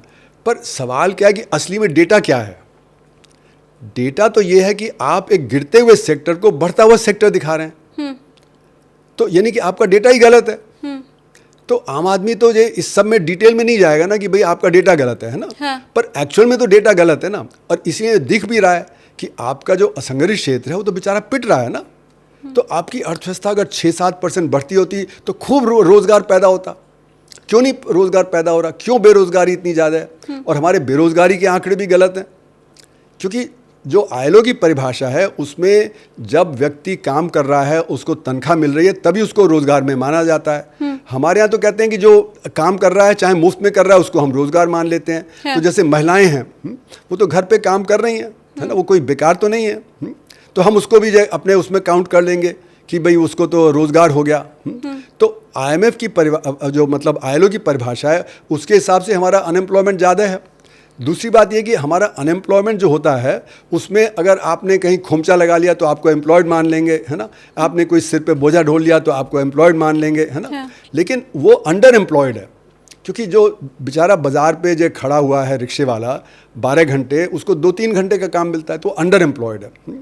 फिर जो दुकान में जो 2 लोग बैठे हुए हैं तो एक ही का काम है, दूसरा जो बैठा है वो डिस्गाइज अनएम्प्लॉयड है। खेत में 2 लोग बैठे हैं, एक ही का काम है, तो दूसरा व्यक्ति डिस्गाइज अनएम्प्लॉयड है, हाँ? तीसरा, हमारा लेबर फोर्स पार्टिसिपेशन रेट इतना कम है, पुरुषों के लिए तो 70% है, पर महिलाओं के लिए तो बीच में तो 22-23% हो गया था, अभी सरकार कह रही है कि वो 38% हो गया। तो इतनी महिलाएं जो काम ढूंढना छोड़ दिया है। तो हमारी जो बेरोज़गारी की समस्या है वो 4 पार्ट्स में है। एक तो जो काम ढूंढ रहा है, काम नहीं मिल रहा, एक डिस्गाइज्ड अनएम्प्लॉयड है, एक अंडर एम्प्लॉयड है, और एक जिसने काम ढूंढना छोड़ दिया। तो जो हमारा लेबर फोर्स पार्टिसिपेशन रेट होता है, जो मतलब सरकार के ऑफिशियल आंकड़ों के हिसाब से 55-56% है, ILO के हिसाब से जो CMI देता है वो करीब 50% है। जबकि जो उन्नत देश हैं, या बड़े देश मान लीजिए, नॉट उन्नत, तो जिसमें ब्राज़ील हो गया, चाइना हो गया और अमेरिका, वहाँ पे 65 से 70% है। तो मतलब हमारे यहाँ 15 से 20% कम लोग हैं लेबर फोर्स में। तो इसलिए बहुत ज़्यादा अनएम्प्लॉयमेंट है, और ख़ासकर महिलाओं में और एजुकेटेड यूथ में। और इसीलिए आप देखेंगे कि जैसे कि 2016 में जब 360 नौकरी निकली पियोन की यूपी में, तो 23 लाख लोगों ने अप्लाई किया था, जिसमें 380 PhD थे, 2 lakh BTech, MTech, BCom, MCom थे। और आपको क्या चाहिए था? 5वीं जमात की डिग्री और साइकिल चलाना। तो क्यों हताशा निराशा बहुत है हमारे यूथ में। अभी NDTV में उस समय 2018 में दिखा रहे थे कि वो नाली साफ़ कर रहे हैं। कौन लोग नाली साफ़ कर रहे हैं? MBA। वो टेस्ट था आपको जो सफाई कर्मचारी के लिए, तो आपने MBA कर लिया और आप सफाई कर्मचारी का काम कर। रेलवे की 35,000 नौकरी निकली थी ग्रेड D की, उसके लिए 1.5 करोड़ लोगों ने अप्लाई किया। ठीक बात। सबसे नीचे, क्योंकि काम नहीं मिल रहा लोगों को, जो उनकी डिग्री है उसके हिसाब से काम नहीं मिल रहा। और शिक्षा हमारी बहुत ही घटिया है, हम रट्टा मार के सीख लेते हैं, भूल जाते हैं। राइट। तो इसीलिए हमारे जो असर की रिपोर्ट है, annual status of education report, जो 2005 से आ रही है, वो दिखाती है कि गांव के स्कूलों में 5वीं जमात के आधे बच्चे दूसरी जमात की पढ़ाई लिखाई गणित नहीं कर पाते, वो ड्रॉप आउट करेंगे। और ये तो उन 50% बच्चों के जो 5वीं, टीचर ही ऐसे होते हैं सर, वो चाहे भी बिना टीचर हो या पढ़े जो भी लिखे। हो, वो आपके एजुकेशन खराब है। Very true. और ये सिर्फ गांव की बात नहीं है। जो अभी जब 2024 की असर की रिपोर्ट आई, उसमें दिखाया कि 14 से 18 साल के बच्चे सारे देश में वो 5वीं जमात की जो पढ़ाई लिखाई गणित नहीं कर पाते। तो इसलिए मैं तो मानता हूँ कि 95% बच्चों की ट्रेनिंग बहुत कमज़ोर है, क्योंकि हम सिर्फ रट्टा मार के सीखते हैं, उससे एब्जॉर्ब नहीं करते नॉलेज, और बिना एब्जॉर्ब किए हम आगे कैसे बढ़ सकते हैं। इसीलिए हम R&D में कमज़ोर हैं। हमारी सारी समस्या क्या आज देश की? R&D की कमज़ोरी। चीन क्यों आगे निकल गया? वो R&D में आगे निकल गया, वो दुनिया का मैन्युफैक्चरिंग हब बन गया। वो 3% GDP का जो खर्च करता है, हम 0.65% खर्च करते हैं, और वो हमसे 5 गुने बड़े हैं, तो हमसे 22 गुना ज़्यादा R&D में खर्च कर रहे हैं। अमेरिका हमसे 100 गुना ज़्यादा खर्च कर रहा है, वो भी 3% GDP का खर्च करता है। हम तुलना पाकिस्तानियों से करके खुश हो जाते हैं, चाइना से तुलना हम करने की तो इसलिए तो हम पीछे रह जाते हैं ना। इसीलिए तो देखिए आज हमारी जो स्ट्रेटेजिक ऑटोनॉमी खत्म हो गई, हम चीन को नहीं फेस कर पाते, उसको $102 बिलियन का ट्रेड सरप्लस है, तो हम $102 बिलियन की उसको मदद दे रहे हैं, जबकि हम कहते हैं कि वो तो हमारी टेरिटरी में घुसा हुआ है। राइट। क्यों? क्योंकि वहाँ से बहुत सारी चीज़ें सस्ती आ जाती हैं, जो आपकी जो लो टेक्नोलॉजी आइटम, आपका पतंग का मांझा आ जाता है, आपकी दिवाली की लाइट आ जाती है, पिचकारी आ जाती है, गणेश की मूर्ति आ जाती है। हम क्यों नहीं बना पाते सस्ती? वो हमें सस्ती प्रोवाइड कर रहे हैं। हाई टेक्नोलॉजी में भी वो सस्ती प्रोवाइड कर रहे हैं। हमारी बहुत सारी फैक्ट्री में चाइनीज़ मशीनरी लगी हुई है, तो चाइनीज़ इंजीनियर्स की ज़रूरत होती है। जब गालवान के बाद हमने वीज़ा देना बंद कर दिया, तो हमारे बिजनेसमैन रो रहे थे कि प्लीज़ हमारी फैक्ट्री नहीं चल पा रही ठीक से, आप वीज़ा दीजिए। मैं सर अब आगे बढ़ते हुए, क्योंकि लैंडिंग की तरफ हम पॉडकास्ट में आगे बढ़ रहे हैं, एक डेटा है FPI कैसे भारतीय शेयर बाज़ार से लगातार पैसा वापस निकाल रहे हैं, वो उस पर आपकी टिप्पणी चाहती हूँ। ये हालांकि शायद 2 दिन हो गया होगा, क्योंकि 2 दिन पहले जब मैंने देखा था तो ये आया कि मई में अब तक इंडियन शेयर मार्केट से शुद्ध रूप से 14,231 करोड़ रुपये निकाल लिए गए हैं, और 2026 में एफपीआई की भारतीय बाजारों में बिकवाली का आंकड़ा 2 लाख करोड़ रुपए के पार निकल गया है। और ये 2025 से अगर हम तुलना करें तो भारतीय बाजार से 1.66 लाख करोड़ रुपए निकाले थे। तो मतलब अभी मई में ही पूरे 25 में जितने रुपया निकाला है एफपीआई ने, मई तक इन 5 महीनों में ही उसका 1.5 गुना निकाल चुके हैं। तो क्या इसका मतलब मैं ये समझूं कि जितने भी विदेशी निवेशक हैं, वो चाहे संस्थागत हैं या जैसे भी हैं, उनका पूरा मोह भंग हो चुका है, भारतीय बाजार में उनको कोई उम्मीद दिखाई नहीं दे रही है, इसका मतलब ये निकालें? देखिए, आप इन्वेस्टमेंट करते हैं रिटर्न के लिए, तो इन्वेस्टमेंट वहाँ जाता है जहाँ रिटर्न ज़्यादा होगा। तो अभी क्योंकि पिछले साल ट्रंप साहब की वजह से बहुत उथल पुथल हुई, तो हम लोग के ऊपर 50% टैरिफ लग गया, तो उससे ये लगा कि भारत की अर्थव्यवस्था पे उसका नेगेटिव असर पड़ेगा, है ना। जबकि अमेरिका की अर्थव्यवस्था खूब तेज़ हो गई, क्योंकि वहाँ पे आर्टिफिशियल इंटेलिजेंस में और टेक्नोलॉजी कंपनी में ज़बरदस्त इन्वेस्टमेंट हो रहा है। प्रेसिडेंट ट्रंप ने आते ही कहा कि $500 बिलियन, और अभी आप देखें तो करीब $1 ट्रिलियन का इन्वेस्टमेंट ये 7 कंपनियां कर रही हैं, टेक्नोलॉजी कंपनियां। तो इसलिए अमेरिका की अर्थव्यवस्था ऊपर जा रही है, जबकि सब कह रहे थे कि अमेरिका की अर्थव्यवस्था रिसेशन में चली जाएगी।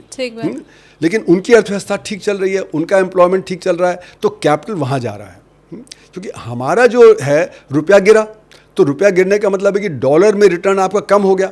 अगर आपका 10% जो रिटर्न है ना, और आपका जो रुपया गिर जाता है 6% 7%, तो आपका तो नेट में डॉलर में 2-3% का ही रिटर्न हुआ, तो आप पैसा बाहर निकालेंगे।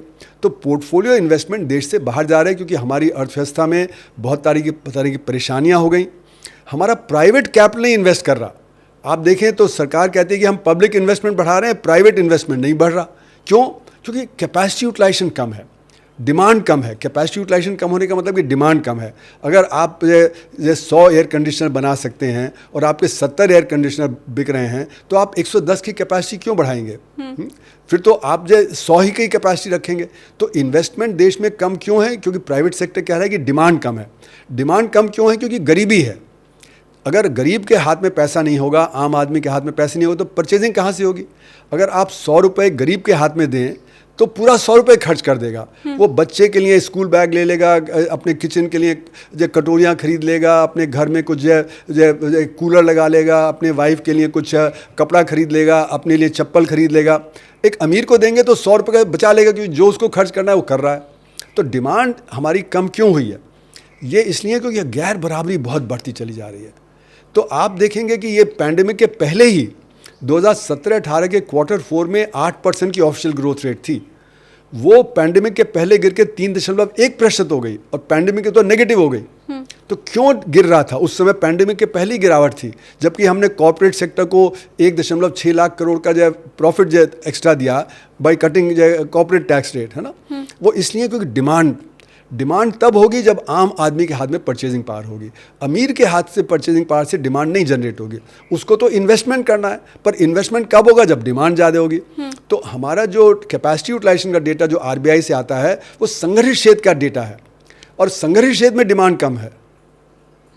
तो इसलिए हमारा प्राइवेट इन्वेस्टमेंट कम हो रहा है। इसी ने फिर जब फॉरेन पोर्टफोलियो इन्वेस्टमेंट भी क्या करेगा? फॉरेन डायरेक्ट इन्वेस्टमेंट भी। तो हमारे फॉरेन डायरेक्ट इन्वेस्टमेंट अक्टूबर के बाद तो नेट में नेगेटिव हो गया था, क्योंकि हमारे यहाँ से जो पैसा है वो बाहर जा रहा है इन्वेस्टमेंट के लिए। तो इसलिए हमारा जो मार्केट है वो इतनी इनइक्वालिटी बढ़ती चली जा रही है, उसके चलते हुए मार्केट एक्सपेंशन कम हो जाता है। तो हमें अपनी नीतियों को बदलना पड़ेगा। और सबसे पहले अगर हमारा रोज़गार कम होगा, तो जब फैमिली की परचेजिंग पावर कम होगी, जब फैमिली की परचेजिंग पावर कम होगी, तो जब मार्केट में डिमांड कम होगी, गरीबी होगी, है ना। अगर जैसे कि हम लोगों ने दिखाया अपनी रिपोर्ट में कि हमारे यहाँ 380 मिलियन 38 करोड़ के पास तो कोई ढंग का काम है, लेकिन 28 करोड़ के पास काम है ही नहीं या ढंग का काम नहीं है। तो यानी कि जो काम कर रहे हैं हर एक के ऊपर 4.4 लोगों का बोझ है। जबकि अगर ये 28 करोड़ के पास भी होता तो एक व्यक्ति के ऊपर 2.2 का बोझ होता, तो प्रॉस्पेरिटी बढ़ जाती, है ना। तो इसलिए हमारे यहाँ रोज़गार पैदा करना सबसे ज़रूरी है। उसके लिए हमें अपनी टेक्नोलॉजी ठीक करनी पड़ेगी। फिर मैं वहीं आता हूँ जो R&D की मैंने बात की। हम क्यों पिट रहे हैं? हम एक्सपोर्ट मार्केट में चीन क्यों आगे निकल जाता है? वो सस्ता प्रोड्यूस कर देता है, हमारी चीज़ें हमें सस्ती प्रोड्यूस करके दे रहा है। वो वजह है वो R&D में आगे हैं, लॉजिस्टिक्स में आगे हैं, है ना। सब चीज़ में उन्होंने वन बेल्ट वन रोड में सारी दुनिया में वो कनेक्शन कर लिया है। तो उनका मार्केट बहुत बड़ा है, स्केल इकॉनमी उनकी बहुत है। तो ये सारी हम क्यों कमज़ोर पड़ गए? क्योंकि हमने R&D पे नहीं खर्च किया, हमने R&D पे भी नहीं खर्च किया और हमारा रिसर्च एनवायरनमेंट नहीं है। हमारे यहाँ इतना फ्यूडलिज्म है, ऊपर से ऑर्डर आता है नीचे, जबकि रिसर्च के लिए खुली छूट होनी चाहिए, है ना। मतलब नीचे से आपको एनेबल करना चाहिए कि भाई आप क्वेश्चन करो। हमारे यहाँ तो क्वेश्चनिंग खत्म कर दी यूनिवर्सिटीज़ में, जो क्वेश्चन करता है उसको तो हम बोल देते हैं एंटी नेशनल। एक बहुत चौंकाने वाली रिपोर्ट अभी हाल में ही आई थी जो ये बता रही थी कि एआई में कैसे भारत लगातार पिछड़ता चला जा रहा है और भारत अंततः सिर्फ इसमें कंज्यूमर बन के रह जाएगा और बाकी वर्ल्ड हमसे बहुत आगे निकल चुके होंगे। और जाहिर सी बात है कॉलोनाइज कर लेंगे, क्योंकि वो जितने भी एप्लीकेशंस हैं वो सब वहाँ से आएंगे। तो हम ये लोगों ने एक्सप्रेस किया है ये डेंजर कि जिनके एआई नहीं होगा तो चीन और अमेरिका आगे हैं, बाकी सबको कॉलोनाइज कर लेंगे ये लोग। हम वापस उसी एरा में पहुंच जाएंगे जहां से निकल के आए हैं। ये एआई का इतना ज़्यादा प्रचलन है और एआई के चलते हुए जॉब क्रिएशन खतरे में है। क्योंकि अभी जैसे कि बात हुई, हमारे जो TCS और ये सब जो खुद जो सर्विस प्रोवाइडर्स हैं वो सारे एआई वाले जब प्रोवाइड करने लगेंगे, कोडिंग है वो बहुत बड़े लेवल पे वहाँ से होने लगेगी। इसीलिए हमने देखा ले ऑफ्स हुए बड़ी संख्या में IT कंपनीज में, इंडिया में ही नहीं अमेरिका में भी। मतलब कि आप देखेंगे तो वहाँ पे फेसबुक और इन सब ने भी जो रिट्रेंचमेंट किया है, क्योंकि वो कोडिंग वगैरह अब वो ऑटोमेटिकली कर लेते हैं उससे, है ना। तो इसलिए आगे आने वाले साल 2 साल में ज़बरदस्त खतरा है कि बेरोजगारी और बढ़ेगी और समस्या अर्थव्यवस्था की और ज़्यादा तेज हो जाएगी। और ये जो ऑयल क्राइसिस है उसको बड़ा तेज़ी से एग्रेवेट कर रहा है उस समस्या को। तो हम मतलब मल्टीपल चैलेंजेस फेस कर रहे हैं। अब जैसे एल नीनो तेज़ हो जाएगा तो कृषि में फ़र्क पड़ेगा, तो आपका एनवायरमेंटल क्राइसिस, आपका एआई और टेक्नोलॉजी का क्राइसिस, आपकी वॉर का क्राइसिस और अमेरिका और चीन में जो तनी हुई है वो 4 बड़े क्राइसिस आ रहे हैं आगे साल 2 साल में, जिससे कि सारी दुनिया में एक परिप्रेक्ष्य बदल जाएगा। अल नीनो का क्योंकि आपने जिक्र किया सर, तो मैं आपको बताऊं, मेरे व्यूवर भी सुने इस बात को।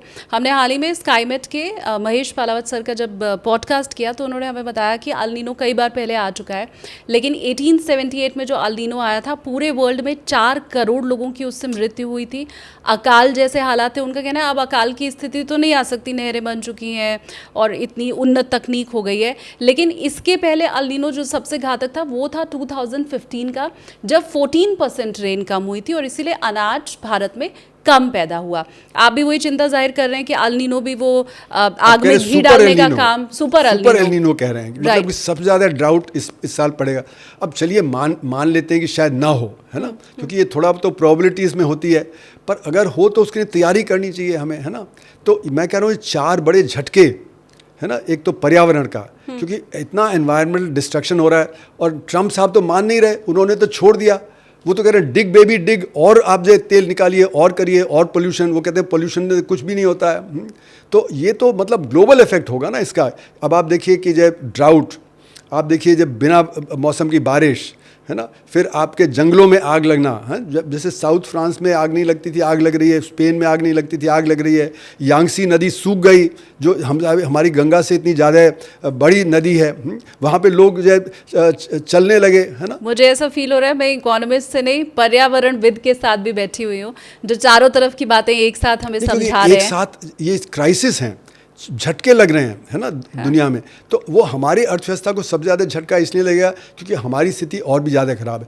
जितना बड़ा असंगठित क्षेत्र हमारे देश में है, जितना गरीबी है, वो और कहीं नहीं है। मुझे एक चीज़ आप और समझाइए सर, क्योंकि युद्ध तो अब शुरू हुआ है और डॉलर अब मजबूत हुआ है। बीते 1 साल से हम ये नोटिस कर रहे हैं कि रुपया तो गिर ही रहा था। हाँ। जब वर्ल्ड की बाकी करेंसी मजबूत हो रही थी, जब युद्ध की दूर दूर तक कोई आहट नहीं थी, उस समय भी भारतीय रुपया लगातार गिर रहा था। उसके पीछे की क्या वजह थी? तब हम क्यों कमजोर रह गए? सब ऊपर बढ़ रहे हैं, भारतीय रुपया धड़ाम हो रहा है, क्यों? देखिए, इसके पीछे हमको थोड़ा पीछे जाना पड़ेगा। डॉलर को मजबूत करेंसी समझा जाता है ना। डॉलर एक रिलायबल करेंसी समझी जाती है ना। तो 70 जो आपका 2007-8 का जो ग्लोबल फाइनेंशियल क्राइसिस है वो कहाँ से शुरू हुआ? अमेरिका से। लेकिन डॉलर बढ़ गया, बाकी सब करेंसी गिर गई, क्योंकि जब भी क्राइसिस आता है तो लोग सेफ हेवन देखते हैं। तो dollar was a safe haven, क्योंकि दुनिया में डॉलराइजेशन हुआ है। सऊदी अरेबिया का जब ये ऑयल का हुआ था मिड 1970s में, तो पेट्रो बॉन्ड्स वगैरह की बात हुई थी, तो जब सारा कुछ डॉलर में होने लगा, तो डॉलराइजेशन की वजह से अमेरिका ज़बरदस्त ट्रेड डेफिसिट भी रखता है और अपना बजट डेफिसिट भी, जो और कोई अर्थव्यवस्था नहीं कर सकता, है ना। तो डॉलर की साख थी, तो क्राइसिस में डॉलर बढ़ता था। अभी क्या हुआ, पिछले साल जब ये ट्रम्प साहब ने करना शुरू किया तो डॉलर की साख भी गिर गई। तो बाकी करेंसी नहीं, डी डॉलराइजेशन तो अभी थोड़ा दूर है, लेकिन उसकी बात चल रही है। पर लेकिन ये हुआ कि बाकी करेंसी जब बढ़ गई, डॉलर गिर गया लेकिन रुपया गिरता चला गया। क्यों? वजह यह कि हमारा पर सबसे ज़्यादा असर हुआ इसका, है ना। तो इसलिए 50% टैरिफ लगा दिया उन्होंने, है ना। तो ये हुआ कि भाई सबसे ज़्यादा असर भारत के ऊपर होगा, और भारत की जो R&D में कमज़ोरी है उसकी वजह से हम उसको ओवरकम नहीं कर सकते। चीन ने ओवरकम कर लिया। अब चीन का देखिए पिछले साल जो सरप्लस था वो बढ़ गया। टैरिफ लगाया ट्रंप ने, खूब टैरिफ लगाया, लेकिन फिर भी उनका ट्रेड बढ़ गया। क्यों? क्योंकि R&D में स्ट्रॉन्ग है। R&D में स्ट्रॉन्ग होने का मतलब है कि हम सस्ता प्रोड्यूस कर सकते हैं, है ना, और बाकियों के कंपटीशन में हम ज़्यादा प्रोड्यूस कर सकते हैं। तो R&D में जो कमज़ोर होगा वो दबेगा, और हम R&D में बहुत कमज़ोर हैं। हमारे पास ना लो टेक्नोलॉजी है ना हाई टेक्नोलॉजी। आप डिफेंस में देख लीजिए, हमारा लाइट कॉम्बैट एयरक्राफ्ट हम बना रहे हैं 1987-88 से, आज तक सक्सेसफुल नहीं हो रहा पूरी तरह से, है ना। क्यों? क्योंकि हमारा कावेरी इंजन सक्सेसफुल नहीं हुआ। तो हम G404 इंजन अमेरिका का ले रहे हैं जो 1980s की टेक्नोलॉजी का है, वो भी अंडर पावर्ड है। तो हम मैक 2 में G414 इंजन बनाना चाह रहे हैं। G414 का जब प्रधानमंत्री गए थे तो समझौता हुआ, लेकिन अभी तक वो समझौता पूरा नहीं हुआ, अभी तक नहीं आया। बल्कि G404 को भी रोक दिया। जो हमारे पास 96 इंजन आने थे, है ना, वो भी हमारे पास 10 ही आए। तो हम जो बनाने वाले थे लाइट कॉम्बैट एयरक्राफ्ट 96, तो उसकी जगह हम मतलब सिर्फ 10 ही बना पाए। आगे भी हम उनके ऊपर ही डिपेंडेंट हैं, वो देंगे तो, और सभी चीज़ों पे हम डिपेंडेंट है। हमारे पास जो रूस से आता है तो ब्रह्मोस मिसाइल है, S-400 है, सुखोई एयरक्राफ्ट है। तो ना हम रूस का साथ छोड़ सकते हैं ना अमेरिका का साथ छोड़ सकते हैं, और चीन पे हम निर्भर हैं कि $102 बिलियन का हमारा ट्रेड डेफिसिट है, क्योंकि वहाँ से बहुत सारी चीज़ें सस्ती आती हैं। तो हमारी स्ट्रेटेजिक ऑटोनॉमी ख़त्म हो गई। ये स्ट्रेटेजिक ऑटोनॉमी ख़त्म होने का मतलब है कि हम बार्गेन नहीं कर पाते जो हमें बार्गेन करना चाहिए। तो बार्गेन वही देश कर पाएगा जिसकी R&D स्ट्रॉन्ग होगी, ग्लोबलाइजेशन में वो आगे होगा। हम ग्लोबलाइजेशन में बहुत पिछड़ गए हैं। हम चीज़ें मंगवाते हैं लेकिन वो कर नहीं पाते जो हमें करना चाहिए कम्पीट करने के लिए। अब सर मैं तो इसलिए जो आपने बात पूछी, तो रुपया इसलिए कमज़ोर हुआ क्योंकि हमारी एक तो इंटरनेशनल जो साख है वो धीरे धीरे कम है, क्योंकि हमारी स्ट्रेटेजिक ऑटोनॉमी हम सबको दिख रहा है कि हम दब जाते हैं। चीन नहीं दबता ना, अमेरिका ने टैरिफ लगाया, उसने भी टैरिफ लगा दिया। हमारी तो हिम्मत नहीं पड़ी, हम तो टैरिफ घटाते चले गए। चीन ने बल्कि हमें कहा भी कि आप जितना झुकेंगे वो और झुकाएंगे, पर हम नहीं कर पाए। ब्राज़ील ने किया, ब्राज़ील ने कहा आपने 50% टैरिफ लगाना है लगा दो। हम झुक गए क्योंकि हमारी स्ट्रेटेजिक ऑटोनॉमी कमज़ोर है, क्योंकि हमारे R&D नहीं है। R&D क्यों नहीं? क्योंकि शिक्षा बहुत ख़राब है देश में। शिक्षा अच्छी नहीं होगी और फ्यूडल है, तो R&D का एनवायरनमेंट बिल्ड करने के लिए हमें तो खुली छूट देनी चाहिए। हम तो जो क्रिटिसाइज़ करेगा तो उसको दबा देंगे। तो बिना क्रिटिसिज्म के रिसर्च कैसे आगे बढ़ेगी? अगर हम कहते रहेंगे कि आइंस्टाइन लास्ट वर्ड है तो फिजिक्स आगे नहीं बढ़ेगी। अगर हम ये कहते रहेंगे कि जो हमारे जो 1915 में जो हमने बोला था वही ठीक है, तो हम कैसे आगे बढ़ेंगे, है ना। हम बोलते रहेंगे जी कि हमारे पास तो 2000 पहले सब कुछ था, विमान भी था हमारे पास, पुष्पक विमान, है ना, तो हम आगे कैसे बढ़ेंगे। हम कहेंगे जी वो हमारे पास तो इंटरनेट भी था पहले 2000 साल पहले, है ना, जब महाभारत हुआ, तो हम फिर कैसे आगे बढ़ेंगे। तो हमें आगे बढ़ने के लिए तो एक पॉलिसी चाहिए जो बड़ी ओपन पॉलिसी हो, जिससे हम रिसर्च एंड डेवलपमेंट को आगे कर सकें। उसके बिना नहीं, तो पैसा भी लगाना पड़ेगा और एक एनवायरनमेंट क्रिएट करना पड़ेगा। और R&D में सक्सेस तभी मिलता है जब फेलियर होता है। अगर बहुत सारी चीज़ें फेल होती हैं तो पता लगता है क्या सक्सीड करेगा। अब जैसे कि आप देखिए दुनिया में हम जो ये फ्यूजन एनर्जी की बात करते हैं, 50 साल से ऊपर हो गए फ्यूजन एनर्जी को ट्राई करते करते, इतने एक्सपेरिमेंट फेल हो गए, लेकिन एडवांस कंट्री लगे हुए हैं कि एक दिन सक्सीड करेगा तो अनलिमिटेड एनर्जी तैयार हो जाएगी, फिर एनर्जी का क्राइसिस कभी नहीं आएगा। पर फेलियर से ही सक्सेस आता है। हमको फेलियर एक्सेप्ट करना पड़ेगा। हम फेलियर नहीं एक्सेप्ट करते अपने देश में। ठीक बात। उम्मीद मैं कर रही हूँ कि आपने जितना क्रिटिसाइज किया है हमारी पॉलिसीज़ को, नीतियों को, उन सब को उस तरह से ना लिया जाए। आगे बढ़ने की सीढ़ी क्रिटिसिज्म ही होता है, खुले दिल से उसको लेना भी चाहिए। कुछ आप कहना चाहते हैं कमेंट सेक्शन में आप प्लीज़ कहिएगा। Thank you so much sir.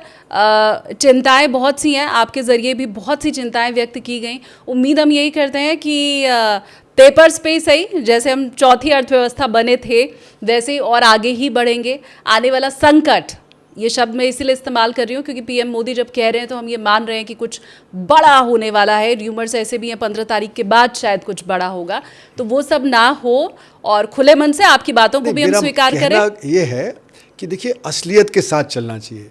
अगर हम अपने को ज़्यादा ऑप्टिमिस्टिक हो जाएंगे तो बेवकूफ़ बनाएंगे, ज़्यादा पेसिमिस्टिक हो जाएंगे तो कुछ करेंगे नहीं। राइट। तो रियलिटी के साथ चलना चाहिए, रियल डेटा के साथ चलना चाहिए, और क्या हमारी रियलिटी है, कितनी हमारी जो क्षमता है, उसको देखते हुए आगे बढ़ें। अगर हम अपना क्षमता को ही नहीं पहचानेंगे तो हम आगे भी नहीं बढ़ेंगे, हम तो वहीं के वहीं रह जाएंगे।